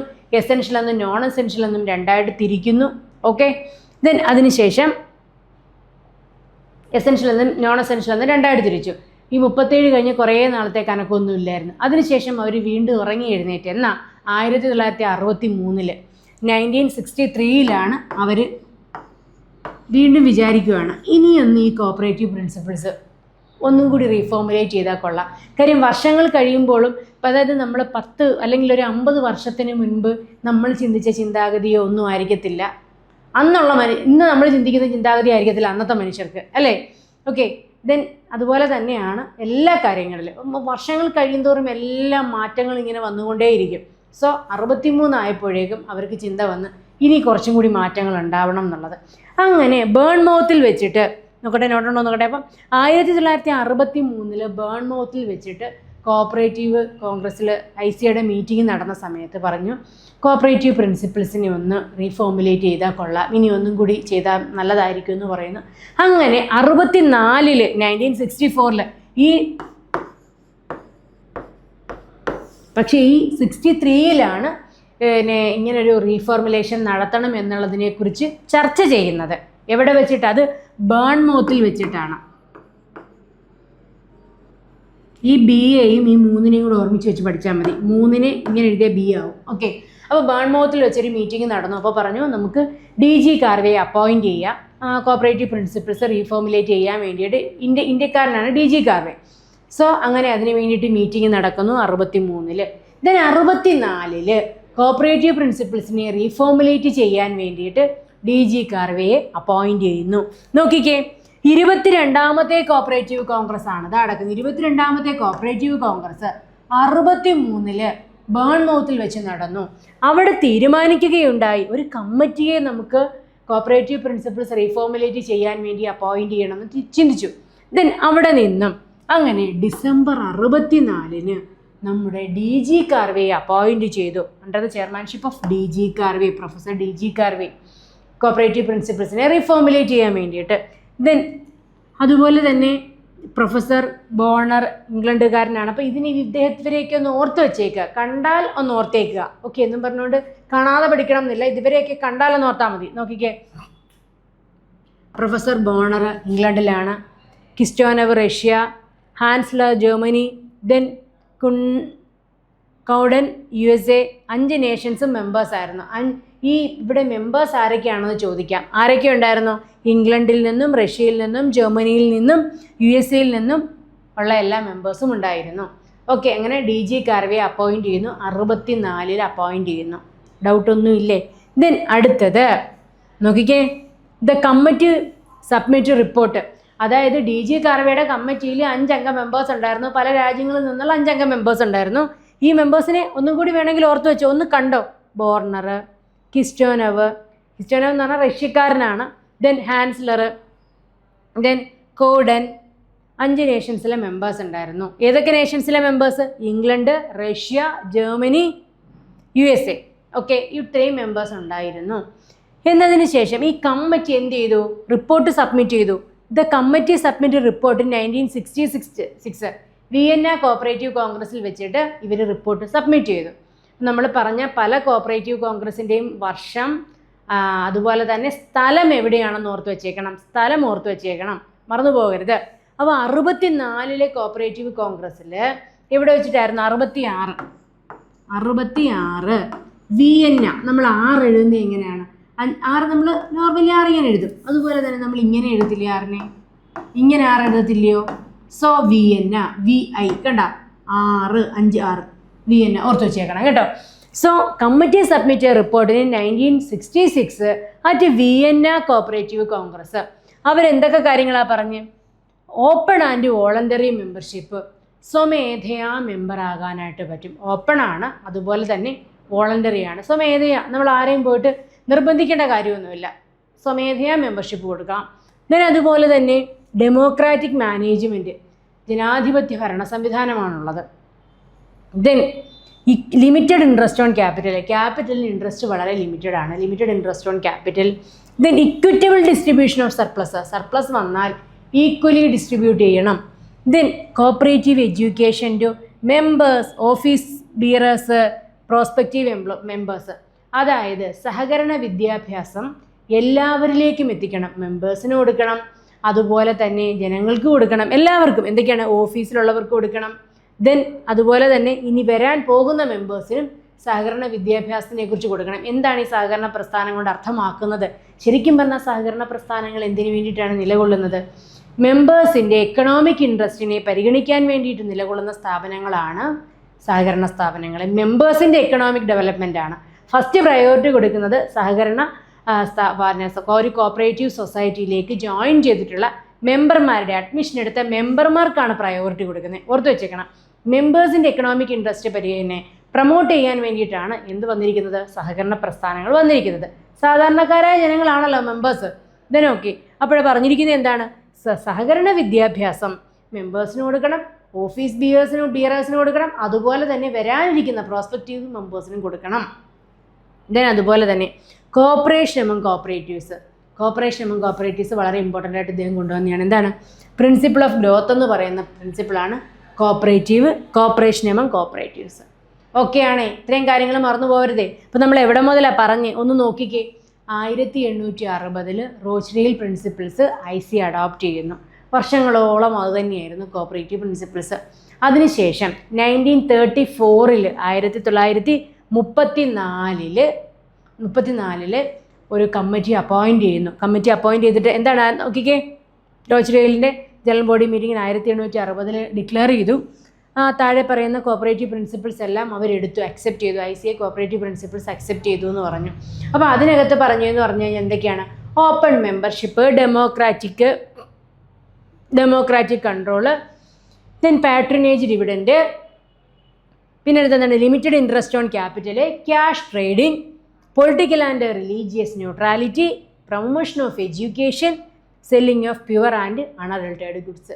ഇത്രയും കാര്യങ്ങളുമായിട്ട് 8 കോപ്പറേറ്റീവ് പ്രിൻസിപ്പിൾസ് 1860 അക്സെപ്റ്റ് ചെയ്തു. ദെൻ അതിനുശേഷം 1934 മീറ്റിങ്ങിൽ ദെൻ എവിടെയായിരുന്നു? 1934 ഒരു കമ്മിറ്റി അപ്പോയിൻറ്റ് ചെയ്യുകയാണ്. ലണ്ടനിൽ വെച്ചിട്ട് കമ്മിറ്റി അപ്പോയിൻറ്റ് ചെയ്തു. ഒന്ന് റീഫോർമുലേറ്റ് ചെയ്യണമെന്നുണ്ട്. ഈ കമ്മിറ്റിയുടെ പേരെന്തായിരുന്നു? The name of the committee the present application of Rochdale principle of cooperation. Then അതിനുശേഷം 1937 അവർ റിപ്പോർട്ട് സബ്മിറ്റ് ചെയ്തു. 1860, 1934, 1937, 1860, 1934, 1937 അത്രയും കഥകൾ അവിടെ നിന്നു. ദെൻ അതിനുശേഷം നമ്മുടെ DG കാർവേ അപ്പോയിൻറ്റ് ചെയ്യാൻ വേണ്ടിയിട്ട് ചിന്തിച്ചത് ബേൺമൗത്തിൽ വെച്ച് നടന്ന 1963 കോപ്പറേറ്റീവ് കോൺഗ്രസ്സിലായിരുന്നു. അങ്ങനെ 1964 DG കാർവേ അപ്പോയിൻറ്റ് ചെയ്യുന്നു. 64 64 ഇത് കഴിഞ്ഞിട്ട് ഇദ്ദേഹത്തിൻ്റെ ഇതെല്ലാം കഴിഞ്ഞ് ഇവരുടെ എല്ലാം കഴിഞ്ഞിട്ട് 1960 ഇതിന് പിന്നെ നമ്മൾ പറഞ്ഞ കോപ്പറേറ്റീവ് എന്തായിരുന്നു? ഈ 37 വരുന്ന സമയത്ത് രണ്ടായിട്ട് തിരിച്ചു. 8 പ്രിൻസിപ്പിൾസിനെ രണ്ടായിട്ട് തിരിച്ചു, എസെൻഷ്യൽ എന്നും നോൺ എസെൻഷ്യൽ എന്നും അല്ലേ. അതിനുശേഷം നമ്മുടെ കഥ മാറി. നമ്മുടെ DG കാർവേ അപ്പോയിൻറ്റ് ചെയ്തു. അദ്ദേഹത്തിനെ അപ്പോയിൻറ്റ് ചെയ്യണമെന്ന് ആലോചിച്ചത് ബേൺമൗത്തിൽ നടന്ന 1963 കോപ്പറേറ്റീവ് കോൺഗ്രസ്സിൽ വെച്ചിട്ടാണ്. അങ്ങനെ 64 ഒരു കമ്മിറ്റി അപ്പോയിൻറ്റ് ചെയ്യുന്നു. ആരെയാണ്? നമ്മുടെ DG കാർവേ അപ്പോയിൻറ്റ് ചെയ്യുന്നു. അദ്ദേഹത്തിൻ്റെ കമ്മിറ്റിയിൽ 5 രാഷ്ട്രങ്ങളിലെ മെമ്പേഴ്സ് ഉണ്ടായിരുന്നു. ഓക്കെ. ദെൻ അതിനുശേഷം അദ്ദേഹം വിയന്ന കോപ്പറേറ്റീവ് കോൺഗ്രസ്സിൽ വെച്ചിട്ട് റിപ്പോർട്ട് സബ്മിറ്റ് ചെയ്തു. ഈ കോപ്പറേറ്റീവ് പ്രിൻസിപ്പിൾസിനെ കുറിച്ച് കൃത്യമായി പഠിച്ചതിന് ശേഷം റിപ്പോർട്ട് സബ്മിറ്റ് ചെയ്തു. എന്നതിന് ശേഷം കൊണ്ടുവന്ന പ്രിൻസിപ്പിൾസ് ആണ് ഏതൊക്കെ? Open and voluntary membership, democratic management, limited interest on capital, then equitable distribution of surplus, cooperative education to members, prospective members, അതുപോലെ തന്നെ ഓഫീസ് ബിയറേഴ്സ്. ദെൻ അതുപോലെ തന്നെ കോപ്പറേഷൻ എമംഗ് കോപ്പറേറ്റീവ്സ് അല്ലെങ്കിൽ പിന്നെ പ്രിൻസിപ്പിൾ ഓഫ് ഗ്രോത്ത് എന്ന് പറയുന്ന കോപ്പറേറ്റീവ് പ്രിൻസിപ്പിൾ വന്നു. ഇത്രയും കാര്യങ്ങൾ ഓർമ്മയുണ്ടല്ലോ. 1966 അപ്പോൾ 66 വരെ നമ്മൾ വന്ന് നിൽക്കുവാണേ. ദെൻ അതിനുശേഷം കാർവേ കമ്മീഷൻ്റെ ഫീച്ചേഴ്സ് എന്തൊക്കെയാണ്? കാർവേ കമ്മിറ്റിയുമായി ബന്ധപ്പെട്ട ഒരു ചോദ്യം എല്ലാവർക്കും ഇഷ്ടമാണ്. PSCയുടെ ഇഷ്ട ചോദ്യമാണ് ഈ കാർവേ കമ്മിറ്റി എന്ന് പറഞ്ഞാൽ. ദെൻ നോക്കിക്കേ, കാർവേ കമ്മീഷൻ പറയുകയാണ് cooperation among cooperatives is the principle of growth introduced by Karve. It is known as principle of mutuality അഥവാ പ്രിൻസിപ്പിൾ ഓഫ് ഗ്രോത്ത് എന്ന് പറയുന്നത് ആരുടെയാണ്? കാർവേ പ്രിൻസിപ്പിളിനെ പറയുന്നതാണ് കേട്ടോ. ദെൻ അതുപോലെ തന്നെ the committee give importance to cooperative education. Committee ആണെങ്കിൽ കോപ്പറേറ്റീവ് എഡ്യൂക്കേഷന് പ്രാധാന്യം കൊടുത്തു, സഹകരണ വിദ്യാഭ്യാസത്തിന് പ്രാധാന്യം കൊടുത്ത കമ്മിറ്റിയാണ് ഇത് DG കാർവേ. അതല്ലെങ്കിൽ തന്നെ നമുക്കറിയാമല്ലോ, അതാണ് സഹകരണ വിദ്യാഭ്യാസത്തിന് ഏറ്റവും കൂടുതൽ പ്രാധാന്യമുണ്ട്. അതുകൊണ്ടാണ് ഞാൻ പറഞ്ഞത് സഹകരണ വിദ്യാഭ്യാസവും പ്രചരണവും ഏറ്റവും ഇമ്പോർട്ടൻ്റ് ആണ്. അതാണ് NCCT, NCUI ഇതിനെക്കുറിച്ച് നിങ്ങൾ കൃത്യമായി പഠിക്കേണ്ടതായിട്ടുണ്ട്. ഓക്കെ, ഇത് നമ്മൾ പറഞ്ഞ വഴിക്ക് പറഞ്ഞതാണ്. സോ അപ്പം സഹകരണ വിദ്യാഭ്യാസത്തിന് പ്രാധാന്യം വേണമെന്ന് പറഞ്ഞ ആളാരാണ്? DG കാർവേ പറഞ്ഞു. ഓക്കെ, അദ്ദേഹത്തിൻ്റെ റിപ്പോർട്ടിൽ കൂടി പറഞ്ഞു the committee give importance to cooperative education by replacing principle promotion of എഡ്യൂക്കേഷനെ മാറ്റിയിട്ട് എഡ്യൂക്കേഷൻ എല്ലാവർക്കും കൊടുക്കണമെന്ന് പറഞ്ഞു. എഡ്യൂക്കേഷനെ പ്രൊമോട്ട് ചെയ്യുകയല്ല വേണ്ടത്, എഡ്യൂക്കേഷൻ കൊടുക്കണമെന്ന് പറഞ്ഞു. മനസ്സിലായോ? Then the committee give importance to cooperative education by replacing principle of promotion of education. Okay, അടുത്ത നോക്കിക്കേ, ഹൊറിസോണ്ടൽ ആൻഡ് വെർട്ടിക്കൽ കോപ്പറേഷൻ. ഇതൊരു ടേം മാത്രമാണ്, നിങ്ങൾ ഓർത്തിരിക്കുക. ഓക്കെ, ഹൊറിസോണ്ടൽ കോപ്പറേഷനും vertical കോപ്പറേഷനും.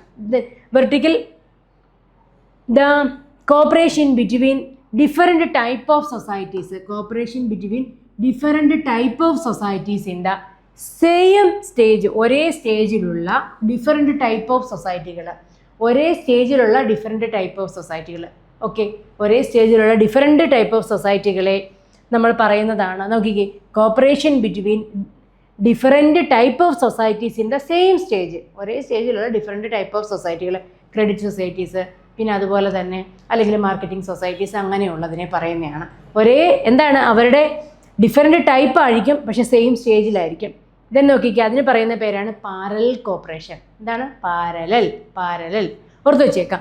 Then cooperation between the same type of societies in different stages, different സ്റ്റേജിലുള്ള same type of societies, credit സൊസൈറ്റികളുടെ തന്നെ അപ്പെക്സ് ലെവലുണ്ട്, അങ്ങനെ പല ഇത് വരുമല്ലോ. സോ അങ്ങനെ പറയുന്ന പേരാണ് ഏത്? Vertical cooperation. വെർട്ടിക്കൽ, അപ്പോൾ ഹൊറിസോണ്ടൽ അല്ല, അപ്പോൾ പാരലലും വെർട്ടിക്കലും ഒന്ന് ഓർത്ത് വെച്ചേക്കാം. Then vertical cooperation and horizontal cooperations are recommended by Karve committee. ഈ വെർട്ടിക്കൽ കോപ്പറേഷനും ഹൊറിസോണ്ടൽ കോപ്പറേഷനും റെക്കമെൻഡ് ചെയ്തത് ആരാണ്? നമ്മുടെ DG കാർവേ ആണ് കേട്ടോ. ദെൻ അതുപോലെ തന്നെ the committee give importance to cooperative education. നമുക്കറിയാവുന്ന തൊട്ട് മുമ്പ് പറഞ്ഞാണ്, കോപ്പറേറ്റീവ് എഡ്യൂക്കേഷനാണ് ഏറ്റവും കൂടുതൽ പ്രാധാന്യം കാർവേ കമ്മിറ്റി കൊടുത്തത്. കാര്യം നമ്മൾ എന്തെങ്കിലും ഒരു കാര്യമുണ്ട് എന്നുണ്ടെങ്കിൽ, നമ്മൾ പുതുതായിട്ടൊരെണ്ണം കണ്ടുപിടിച്ചു, അതിനെക്കുറിച്ച് ആൾക്കാർക്ക് എന്ത് വേണം? അവയർനെസ് ഉണ്ടാകണം. അതിനെക്കുറിച്ച് എന്ത് ചെയ്യണം? എന്നിട്ട് അതിന് വേണ്ടിയുള്ള വിദ്യാഭ്യാസം നമ്മൾ കൊടുക്കണം, പ്രചരണം നടത്തണം. എങ്കിൽ മാത്രമേ നമുക്കിതിൻ്റെ ഗുണങ്ങളെക്കുറിച്ച് അറിഞ്ഞ് ജോയിൻ ചെയ്ത് ഇതിന് നമ്മളായാലും അങ്ങനെയല്ലേ, നമുക്കൊന്നിനെക്കുറിച്ച് അറിവില്ലായ്മയാണ് ഏറ്റവും വലിയൊരു പ്രശ്നം. അതുകൊണ്ട് എന്ത് ചെയ്യണം? സഹകരണ പ്രസ്ഥാനങ്ങൾ വിജയിക്കണമെന്നുണ്ടെങ്കിൽ സഹകരണ പ്രസ്ഥാനങ്ങളെക്കുറിച്ചുള്ള വിദ്യാഭ്യാസവും പ്രചരണവും കൃത്യമായി നടത്തണമെന്ന് പറഞ്ഞു. ആര് പറഞ്ഞു? DG കാർവേ. ഒക്കെയാണ് ഇത്രയും കാര്യങ്ങൾ. ഇതിനടുത്തത് റിവൈസ്ഡ് പ്രിൻസിപ്പിൾസ് ബൈ ICA. അങ്ങനെ 66 ഇതെല്ലാം എടുത്തു, വളരെ സന്തോഷകരമായിട്ട് പിരിഞ്ഞു. വീണ്ടും അടുത്തൊരു സംഭവം നടക്കുകയാണ്. എന്താണ്? Revised cooperative principle. ICA cooperative principles revise ചെയ്തു. നോക്കേ, മാഞ്ചസ്റ്ററിൽ വെച്ചിട്ട്. ICA general assembly Tokyo 1992 92. അപ്പം 66 വരെ ഇതെല്ലാം, 66 ഇതെല്ലാം കഴിഞ്ഞ് 91 വരെ ഇവരാരും മിണ്ടാതിരുന്നു. ഇനി എല്ലാം ഓക്കെ ആയി, നമ്മുടെ ഇത് മതി, ഇനി മതി, ഇത്രയും നമ്മുടെ കോപ്പറേറ്റീവ് പ്രിൻസിപ്പിൾസ് കൊണ്ട് നമുക്ക് മുന്നോട്ട് പോകാമെന്ന് വിചാരിച്ചിരിക്കുന്ന സമയത്ത് ICA കോപ്പറേറ്റീവ് കോൺഗ്രസ് ടോക്കിയോയിൽ വെച്ചിട്ട് 1992 ഈ 2ഉം ടോക്കിയോയും കൂടെ ഓർത്ത് വെച്ചേക്കാം. 2ഉം ടോക്കിയോയും. ഓക്കെ, അപ്പം 1992 appoint committee under the chairmanship of Ian McPherson കാനഡക്കാരനായ ഇയാൻ മക്പേഴ്സണെ അപ്പോയിൻറ്റ് ചെയ്തു. മനസ്സിലായോ? എന്നാ 1992 എവിടെ വെച്ചിട്ടാണ് കോപ്പറേറ്റീവ് കോൺഗ്രസ് നടന്നത്? ടോക്കിയോയിൽ വെച്ചിട്ടാണ്. 2ഉം ടോക്കിയോയും 1992 ഇയാൻ മക്പേഴ്സണെ അപ്പോയിൻറ്റ് ചെയ്യുന്നു. കോപ്പറേറ്റീവ് പ്രിൻസിപ്പിൾസിനെ കുറിച്ച് ഒന്നും കൂടി പഠിച്ചിട്ട് വരാൻ പറഞ്ഞു. ദെൻ എന്നിട്ട് Ian McPherson the committee submitted report 1994 committee report submit ചെയ്തു. And presented it general assembly at new century at hall and Manchester 23 September 1995. എന്നിട്ട് ലാസ്റ്റ് 1995 മാഞ്ചസ്റ്റർ കോപ്പറേറ്റീവ് കോൺഗ്രസ് ചോദിച്ചിട്ടുള്ളതാണ്. 1995 കോപ്പറേറ്റീവ് കോൺഗ്രസ് എവിടെയായിരുന്നു? മാഞ്ചസ്റ്ററിൽ വെച്ചായിരുന്നു 1995 കോപ്പറേറ്റീവ് കോൺഗ്രസ്. അവിടെയാണ് ഇപ്പോൾ നമ്മൾ എടുത്തിരിക്കുന്ന കോപ്പറേറ്റീവ് പ്രിൻസിപ്പിൾസിനെ അക്സെപ്റ്റ് ചെയ്തിരിക്കുന്നത്. അപ്പോൾ 1992 ടോക്കിയോ കോപ്പറേറ്റീവ് കോൺഗ്രസ്സിൽ നിന്ന് വെച്ചിട്ട് ഇയാൻ മക്പേഴ്സണെ, കാനഡക്കാരനായ ഇയാൻ മക്പേഴ്സണെ കോപ്പറേറ്റീവ് പ്രിൻസിപ്പിൾസിനെ റീഫോർമുലേറ്റ് ചെയ്യാൻ വേണ്ടിയിട്ട് അപ്പോയിൻറ്റ് ചെയ്തു. ഓക്കെ, 94 അദ്ദേഹം കൃത്യമായി കാര്യങ്ങൾ പഠിച്ചു. ഓക്കെ, 1994 ഇദ്ദേഹം റിപ്പോർട്ട് സബ്മിറ്റ് ചെയ്തു. എന്നിട്ട് ഇതിനെ നമ്മൾ എന്നാണിത് ഈ പ്രിൻസിപ്പിൾസ് എല്ലാം അഡോപ്റ്റ് ചെയ്യുന്നത്? 1995 സെപ്റ്റംബർ 23 എവിടെ വെച്ചിട്ടാണ്? മാഞ്ചസ്റ്ററിൽ വെച്ചിട്ടാണ്. ന്യൂ സെഞ്ച്വറി ഹാളിൽ മാഞ്ചസ്റ്ററിൽ വെച്ചിട്ടാണ് ഈ കോപ്പറേറ്റീവ് പ്രിൻസിപ്പിൾസിനെ ICA അഡോപ്റ്റ് ചെയ്യുന്നത്. ഓർമ്മയുണ്ട് ഇത്രയും കാര്യങ്ങൾ? 1860 1934, 37 പാരീസ്, ദെൻ 63 ബേൺമൗത്തിൽ വെച്ച് നടന്നു. ബേൺമൗത്തിൽ വെച്ച് മീറ്റിംഗ് നടക്കുന്നു. 64 DG കാർവേ അപ്പോയിൻറ്റ് ചെയ്യുന്നു. 66 DG കാർവേ റിപ്പോർട്ട് സബ്മിറ്റ് ചെയ്യുന്നു. അല്ലേ, മറന്നു പോകല്ലേ ഇതൊന്നും. 66 റിപ്പോർട്ട് സബ്മിറ്റ് ചെയ്യുന്നു. ദെൻ അതെല്ലാം നമ്മൾ സ്വീകരിച്ച് ആ ഒരു കോപ്പറേറ്റീവ് പ്രിൻസിപ്പിൾസുമായിട്ട് ഇങ്ങനെ നിൽക്കുന്ന സമയത്ത് 1992 ടോക്കിയോ കോപ്പറേറ്റീവ് കോൺഗ്രസ്സിൽ വെച്ചിട്ട് ഇയാൻ മക്പേഴ്സണെ അപ്പോയിൻറ്റ് ചെയ്യുന്നു കോപ്പറേറ്റീവ് പ്രിൻസിപ്പിൾസിനെ റീഫോർമുലേറ്റ് ചെയ്യാൻ വേണ്ടിയിട്ട്. 1994 അദ്ദേഹം എല്ലാ കാര്യങ്ങളിലും പഠിച്ച് റിപ്പോർട്ട് സബ്മിറ്റ് ചെയ്യുന്നു. 1995 സെപ്റ്റംബർ 23 മാഞ്ചസ്റ്റർ കോൺഗ്രസ്സിൽ വെച്ചിട്ട് ICA കോപ്പറേറ്റീവ് പ്രിൻസിപ്പിൾസിന് ഇയാൻ മക്പേഴ്സൻ്റെ കോപ്പറേറ്റീവ് പ്രിൻസിപ്പിൾസ് കൊണ്ടുവന്ന കോപ്പറേറ്റീവ് പ്രിൻസിപ്പിൾസിനെ അഡോപ്റ്റ് ചെയ്യുന്നു. ഓക്കെ, അപ്പോൾ സ്റ്റേജസ് മറക്കാതെ ഓർത്ത് വെച്ചേക്കുക, വർഷങ്ങൾ ഓർത്ത് വെച്ചേക്കുക. കോപ്പറേറ്റീവ് പ്രിൻസിപ്പിൾസ് പിന്നെ കൃത്യമായിട്ട് പഠിക്കുക. അന്നത്തൊക്കെ എത്ര എണ്ണം ഉണ്ടായിരുന്നു? പ്രിൻസിപ്പിൾ ഓഫ് ഗ്രോത്ത് എന്ന് പറയുന്നത് എന്താണ്? Cooperation among cooperatives. കൃത്യമായ കാര്യങ്ങളെ മനസ്സിലാക്കി പഠിക്കുക. ഓക്കെ, ദെൻ അടുത്ത് നോക്കേ. ഇനി it was 31st ICA congress, otherwise known as centenary congress. ഇതെന്നായിരുന്നു? 1895 1895 ഓഗസ്റ്റ് 19 ഈ ICA വന്നത് കേട്ടോ. ICA വന്നത്. ഓക്കെ, ICAയുടെ സെറ്റിനറി കോൺഗ്രസ് ആയിരുന്നു. അതായത് 100ാമത്തെ വാർഷികമായിരുന്നു. എത്രാമത്തെ? 31ാമത്തെയാണ്. അതർവൈസ് നോൺ ആസ് എന്താണ്? സെറ്റിനറി കോൺഗ്രസ്.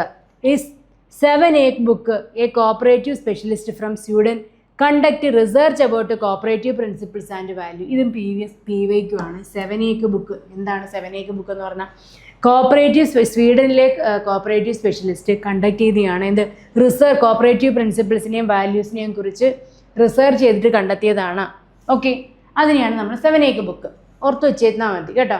ദെൻ ഇനി അടുത്ത നോക്കിക്കേ. 1995 cooperative principles. Then cooperative principles in 1995 open and voluntary membership. നമുക്കറിയാം എല്ലാ മെമ്പേഴ്സിനും ഓപ്പണായിട്ടും വോളണ്ടറി ആയിട്ട് സ്വമേധയാ കോപ്പറേറ്റീവ് സൊസൈറ്റിയിൽ മെമ്പർ ആകാനായിട്ട് പറ്റും. ദെൻ അതുപോലെ തന്നെ people become then democratic control. അതായത് ജനാധിപത്യ ഭരണ സംവിധാനമാണുള്ളത്. ഇലക്ഷൻ നടത്തിയാണ് ഭരണസമിതിയെ തിരഞ്ഞെടുക്കുന്നത്. അതാണ് പറഞ്ഞത് general body is the supreme authority. The cooperative സൊസൈറ്റിയുടെ ഫൈനൽ അതോറിറ്റി എന്ന് പറഞ്ഞാൽ ആരാണ്? ജനറൽ ബോഡിയാണ്. അതായത് പിന്നെ കോപ്പറേറ്റീവ് സൊസൈറ്റിയിലെ എല്ലാ മെമ്പേഴ്സും A ക്ലാസ് മെമ്പേഴ്സിനെയാണ് നമ്മൾ ജനറൽ ബോഡി എന്ന് പറയുന്നത്. ഈ ജനറൽ ബോഡിയിൽ നിന്നാണ് നമ്മൾ ഇലക്ഷൻ വോട്ട് ചെയ്തിട്ട് ഭരണസമിതിയെ തിരഞ്ഞെടുക്കുന്നത്, മാനേജിങ് കമ്മിറ്റിയെ തിരഞ്ഞെടുക്കുന്നത്. അപ്പോൾ ഈ ജനറൽ ബോഡിയാണ് ഫൈനൽ അതോറിറ്റി, തീരുമാനങ്ങൾ എടുക്കുന്ന ഫൈനൽ അതോറിറ്റി. കാര്യം ഇവർക്ക് ഇഷ്ടമുള്ള ആൾക്കാരെ വോട്ട് ചെയ്ത് തിരഞ്ഞെടുത്തിട്ടാണല്ലോ ഭരണസമിതിയിലോട്ട് വിടുന്നത്. അതുകൊണ്ടാണ് പറയുന്നത് general body is the final authority. അപ്പോൾ ജനാധിപത്യ സംവിധാനമാണ് എവിടെയുള്ളത്? സഹകരണ സ്ഥാനങ്ങളിലുള്ളത്. ദെൻ അതാണ് പറഞ്ഞത് open and voluntary membership, democratic member control. Then അടുത്തത് മെമ്പർ എക്കണോമിക് പാർട്ടിസിപ്പേഷൻ. എക്കണോമിക്കലി നമ്മൾ പാർട്ടിസിപ്പേറ്റ് ചെയ്യണം. എങ്ങനെയാണ്? ഒരുപാട് കാശൊന്നും അടയ്ക്കേണ്ട കാര്യമില്ല. നമ്മൾ സബ്സ്ക്രിപ്ഷൻ ഫീസ് അടച്ചിട്ട് എന്ത് ചെയ്യണം? മെമ്പർ ആകണം. ഓക്കെ, മെമ്പർ ആവണം എന്നുണ്ടെങ്കിൽ ഒരു ചെറിയൊരു ഫീസ് നമ്മൾ അടയ്ക്കണം. ആ ഫീസ് നമുക്ക് തിരിച്ചു കിട്ടത്തില്ല കേട്ടോ. Then member should have contribute share capital on the basis of that they get dividend. Dividend കിട്ടുന്നതിനനുസരിച്ച് നമ്മൾ പിന്നെ ഷെയർ എടുക്കണം. അതായത് നമ്മൾ ആദ്യം A ക്ലാസ് മെമ്പർ ആവണമെന്നുണ്ടെങ്കിൽ 25 റുപ്പീസ് കൊടുത്തൊരു A ക്ലാസ് മെമ്പർ ആവണം. അതുപോലെ തന്നെ ഷെയർ ക്യാപിറ്റൽ എടുക്കണം. ഷെയർ ക്യാപിറ്റൽ എടുത്താൽ എന്താണുള്ളത്? ഷെയർ ക്യാപിറ്റൽ എടുക്കുമ്പോൾ ഈ ഷെയർ ക്യാപിറ്റലിന് ആനുപാതികമായിട്ട് നമുക്ക് സൊസൈറ്റിയിൽ നിന്ന് ഡിവിഡൻറ്റ് കിട്ടും. ലാഭത്തിൻ്റെ ഒരു ശതമാനം നമുക്ക് കിട്ടും. ഓക്കെ, ദെൻ അങ്ങനെ അതാണ് പറഞ്ഞിരിക്കുന്നത്. നമ്മൾ എങ്ങനെയായിരിക്കണം? എക്കണോമിക്കലി പാർട്ടിസിപ്പേറ്റ് ചെയ്യുകയും കൂടി വേണം. ഒരു മെമ്പർ ആ ഒരു സഹകരണ പ്രസ്ഥാനങ്ങൾക്ക് ഫണ്ട് വേണ്ടി. അപ്പോൾ നമ്മൾ എന്ത് ചെയ്യണം? നമ്മൾ ഷെയർ ക്യാപിറ്റൽ ഇനത്തിൽ നമ്മൾ ക്യാഷ് കൊടുക്കണം. നമുക്ക് ഡിവിഡൻറ്റിൻ്റെ ഇനത്തിൽ നമുക്ക് ക്യാഷ് തിരിച്ചു കിട്ടും. So member economic participation. Then അതുപോലെ തന്നെ ഇതിനകത്ത് പറയുന്നത് ഗെറ്റ് ഡിവിഡൻറ്റ് കിട്ടും. The capital is a servant not the master of enterprises. ഒരിക്കലും ക്യാപിറ്റൽ എന്ന് പറഞ്ഞു കഴിഞ്ഞാൽ എന്താണ്? ഒരിക്കലും മാസ്റ്റർ അല്ല. ക്യാപിറ്റൽ എന്ന് പറഞ്ഞാൽ ഒരു സെർവൻ്റ് ആണ് എന്നൊരു ടേമാണ്. സഹകരണ പ്രസ്ഥാനങ്ങളുടെ ഒരു ഉദ്ദേശം തന്നെ എന്താണ്? സാധാരണക്കാർക്ക് വേണ്ടിയിട്ട് ഉള്ളൊരു പൈസ സേവ് ചെയ്യാനും അവർക്ക് വേണ്ടിയിട്ട് വന്നതാണ്. അവരുടെ ഉന്നമനം ലക്ഷ്യമിട്ട് വന്നതാണ് സഹകരണ പ്രസ്ഥാനങ്ങൾ എന്ന് പറഞ്ഞാൽ. ഇതിന് അവിടെ നിൽക്കട്ടെ.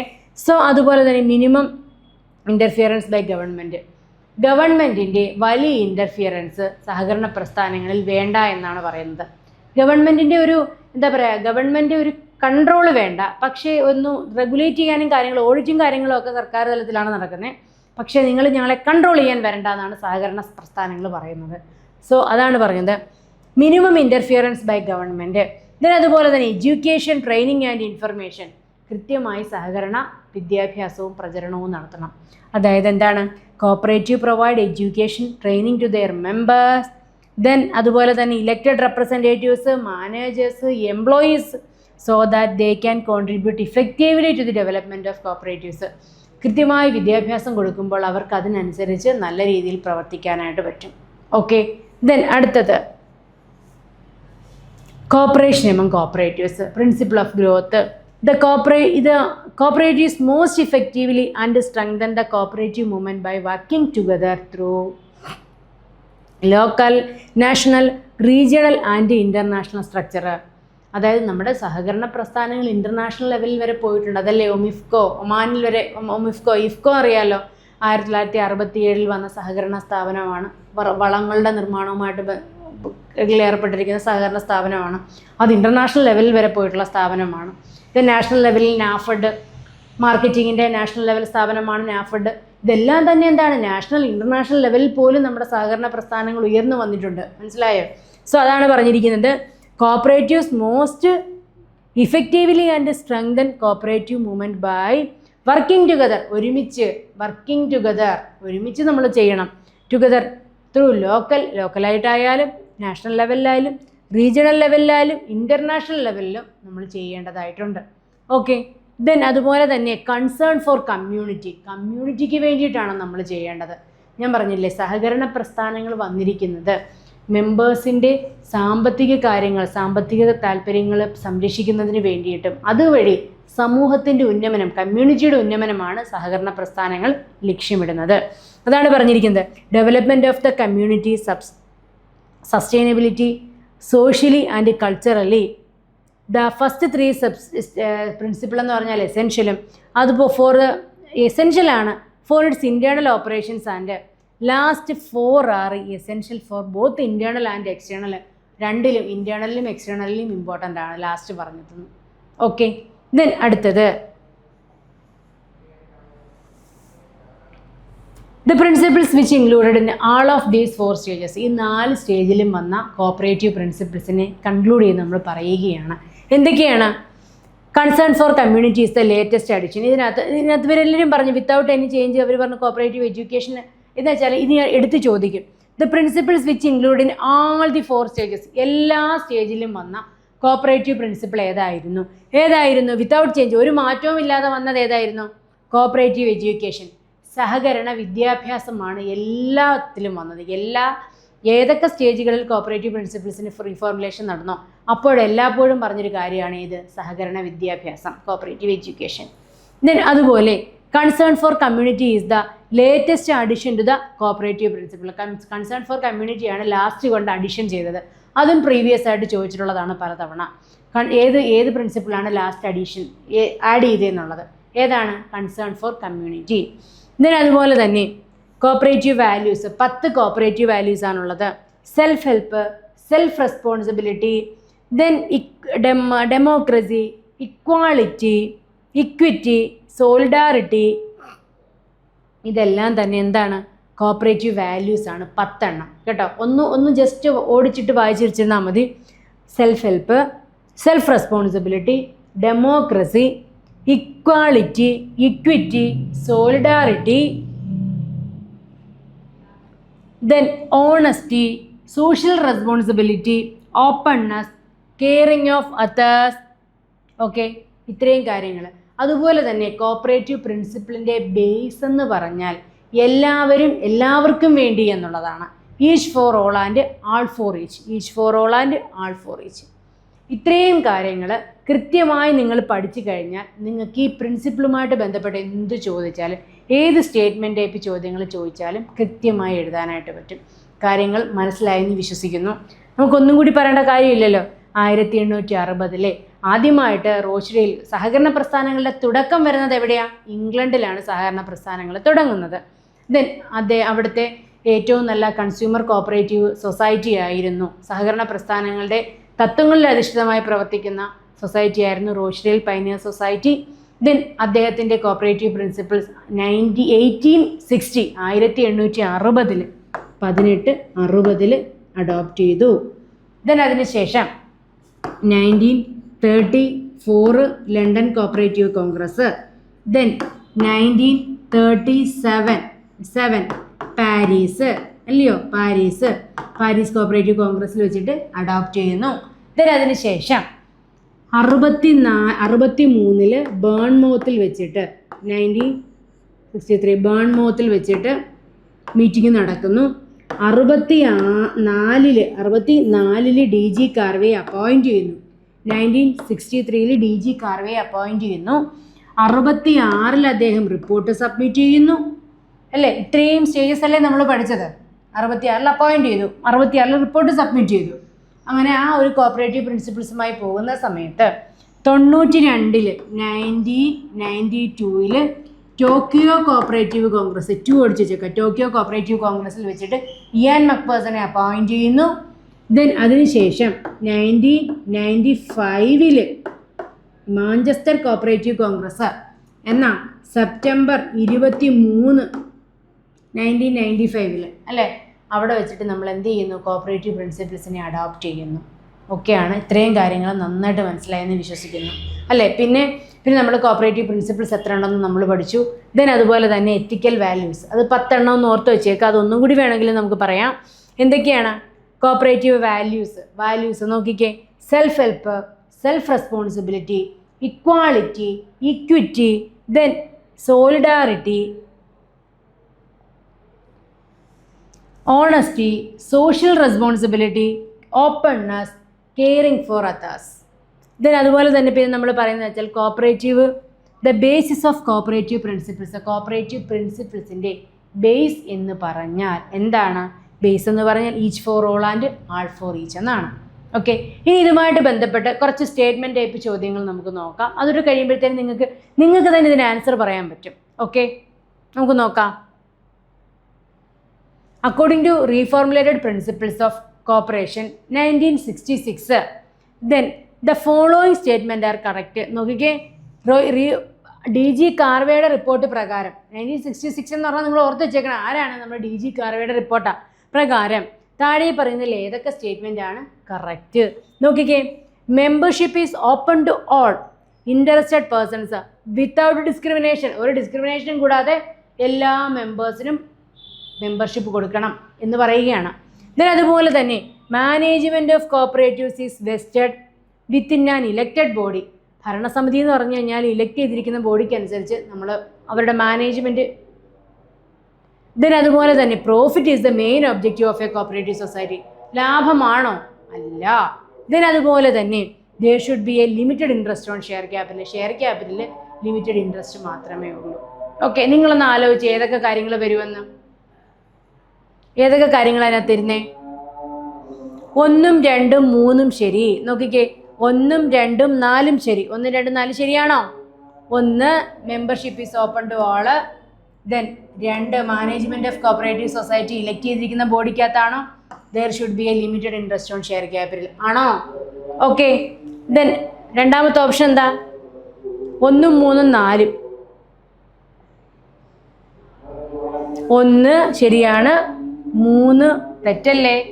അതായത് പ്രോഫിറ്റ് ഒരിക്കലും ഒരു കോപ്പറേറ്റീവ് സൊസൈറ്റിയുടെ ലക്ഷ്യമല്ലല്ലോ, പിന്നെ എങ്ങനെയാണ് അത് വരുന്നത്? അപ്പോൾ അത് തെറ്റാണ്. അപ്പോൾ ഇതിൻ്റെ ആൻസർ എന്താണ്? ഇത് ശരിയാണ്, 1 ശരിയാണ്. അതുപോലെ തന്നെ ഒന്നാമത്തത് മെമ്പർഷിപ്പ്, ഈ ഒരു കാര്യം 3 ഒഴിച്ച് ബാക്കി എല്ലാം ശരിയാണ് അല്ലേ? ശരിയല്ലേ? ഓക്കെ അല്ലേ? ശരിയല്ലേ? അപ്പോൾ ആൻസർ ഏതാ വരുന്നത്? എ ആണ് വരുന്നത്. ഓക്കെ, അടുത്ത ചോദ്യം നോക്കിക്കേ. നോക്ക്, ഒരു സെക്കൻഡ് അത് കിട്ടേരെ. നമുക്ക് അടുത്ത ചോദ്യത്തിലേക്ക് കിടക്കാം. Identify the correct statement regarding the principle of cooperative education. സഹകരണ വിദ്യാഭ്യാസവുമായി ബന്ധപ്പെട്ട് താഴെ പറയുന്ന സ്റ്റേറ്റ്മെൻറ്റുകൾ നോക്കേ. It emphasize education of members for the society's progress and prosperity. മെമ്പേഴ്സിന് വിദ്യാഭ്യാസം കൊടുക്കണം, സഹകരണ വിദ്യാഭ്യാസം കൊടുക്കണം. എന്തിനു വേണ്ടിയിട്ടാണ്? മെമ്പേഴ്സ് സൊസൈറ്റിയുടെ ഉന്നമനത്തിന് വേണ്ടിയിട്ടാണ്. സൊസൈറ്റിയുടെ പ്രോഗ്രസ്സിനും പുരോഗതിക്കും ഉന്നമനത്തിനും വേണ്ടി, പ്രോസ്പെരിറ്റിക്കും വേണ്ടിയിട്ട് മെമ്പേഴ്സിന് എഡ്യൂക്കേഷൻ കൊടുക്കണം, സഹകരണ വിദ്യാഭ്യാസം കൊടുക്കണമെന്ന് പറഞ്ഞു. ആണോ? അല്ല. ദെൻ അടുത്തത് തെറ്റായ സ്റ്റേറ്റ്മെന്റ് അല്ലയോ? ദെൻ അടുത്തത് it focuses on solely on educating the management team. അതായത് മാനേജ്മെൻറ്റ് ടീമിനെ മൊത്തത്തിൽ എഡ്യൂക്കേറ്റ് ചെയ്യണം, എല്ലാ മാനേജ്മെൻറ്റ് ടീമിനെയും എഡ്യൂക്കേറ്റ് ചെയ്യണം.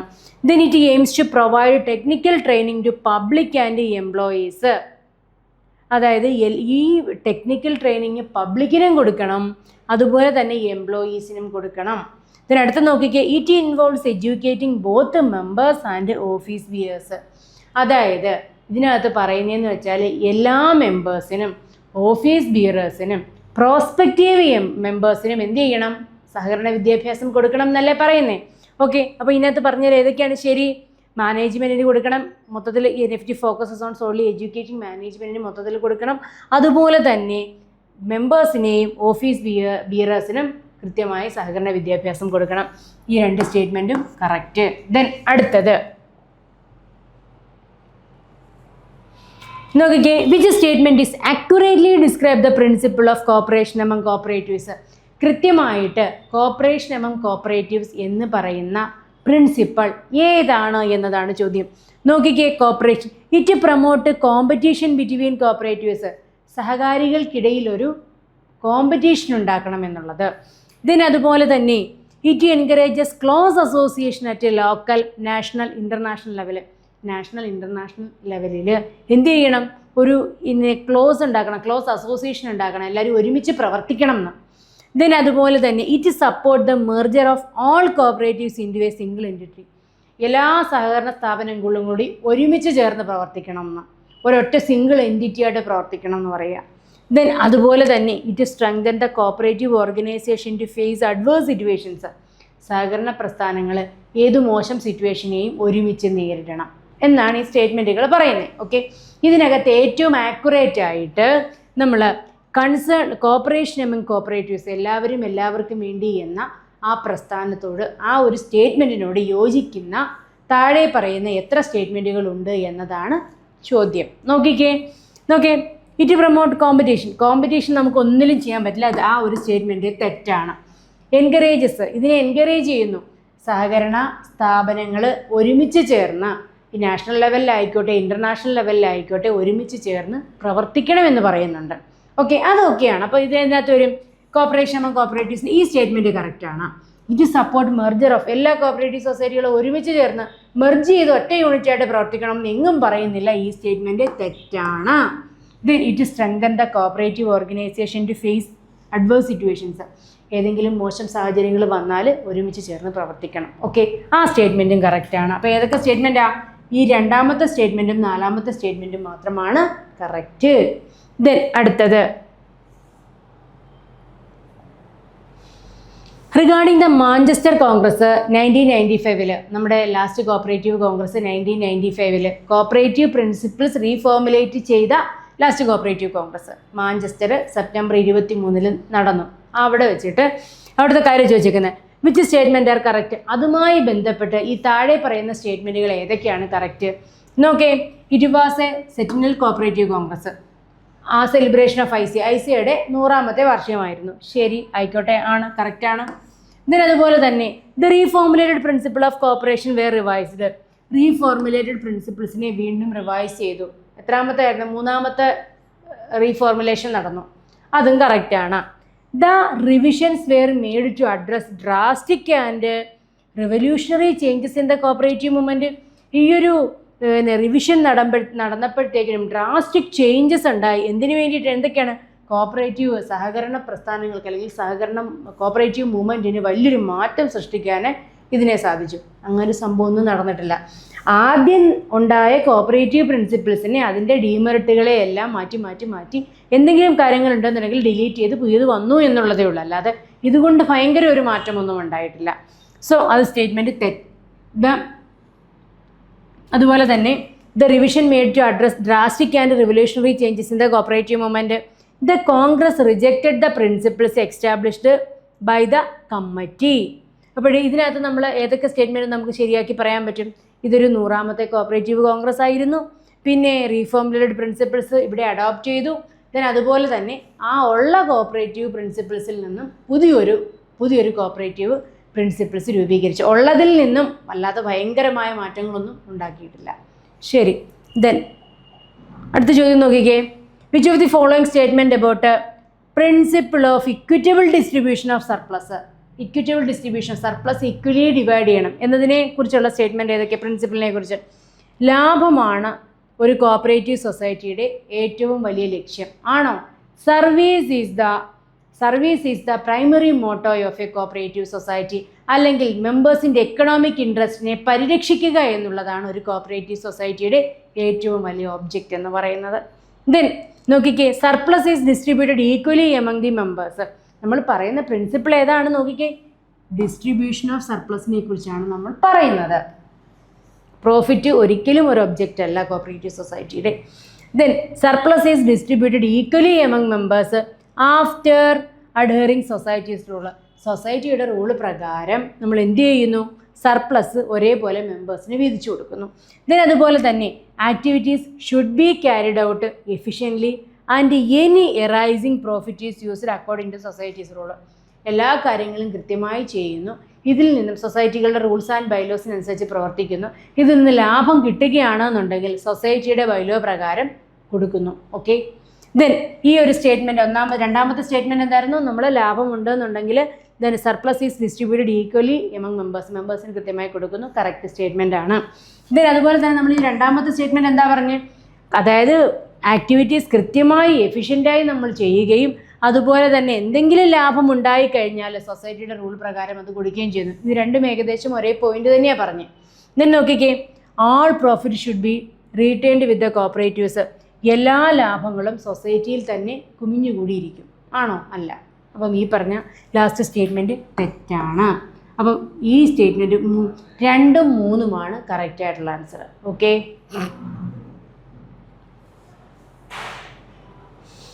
Which of the following statement should Rochdale pioneers true? Rochdale പൈനേഴ്സിൻ്റെ പ്രിൻസിപ്പിൾസിലെ താഴെ പറയുന്ന സ്റ്റേറ്റ്മെൻറ്റുകൾ ഏതൊക്കെയാണ് കറക്റ്റ്? നോക്കിക്കേ, ഇത് Rochdale pioneers are a group of weavers in England. ഒരു ഗ്രൂപ്പ് വീവേഴ്സ് ആയിരുന്നോ? അല്ല, വീവേഴ്സ് കോപ്പറേറ്റീവ് സൊസൈറ്റി ഒന്നും അല്ല. Then they founded the first successful cooperatives in 1844. അതായത് ഡിസംബർ 21 1844 ആദ്യത്തെ സക്സസ്ഫുൾ കോപ്പറേറ്റീവ് സൊസൈറ്റി കൊണ്ടുവന്നത് റോച്ച്ഡെയിൽ പൈനിയറാണ്. കറക്റ്റാണ്, ആ സ്റ്റേറ്റ്മെൻറ്റ് കറക്റ്റാണ്, ശരിയാണ്. The Rochdale pioneer become the basis for modern cooperative principle. അതായത് ഇപ്പോൾ നിൽക്കുന്ന കോപ്പറേറ്റീവ് പ്രിൻസിപ്പിളിൻ്റെ ബേസ് എന്ന് പറഞ്ഞാൽ റോച്ച്ഡെയിൽ കോപ്പറേറ്റീവ് സൊസൈറ്റിയുടെ പ്രിൻസിപ്പിൾസ് ആണ് എന്നത് കറക്റ്റ് കാര്യമാണ് അല്ലേ? അദ്ദേഹത്തിൽ നിന്നല്ലേ നമ്മൾ എടുത്ത 1860. Then they aimed at primarily maximising profit for their members.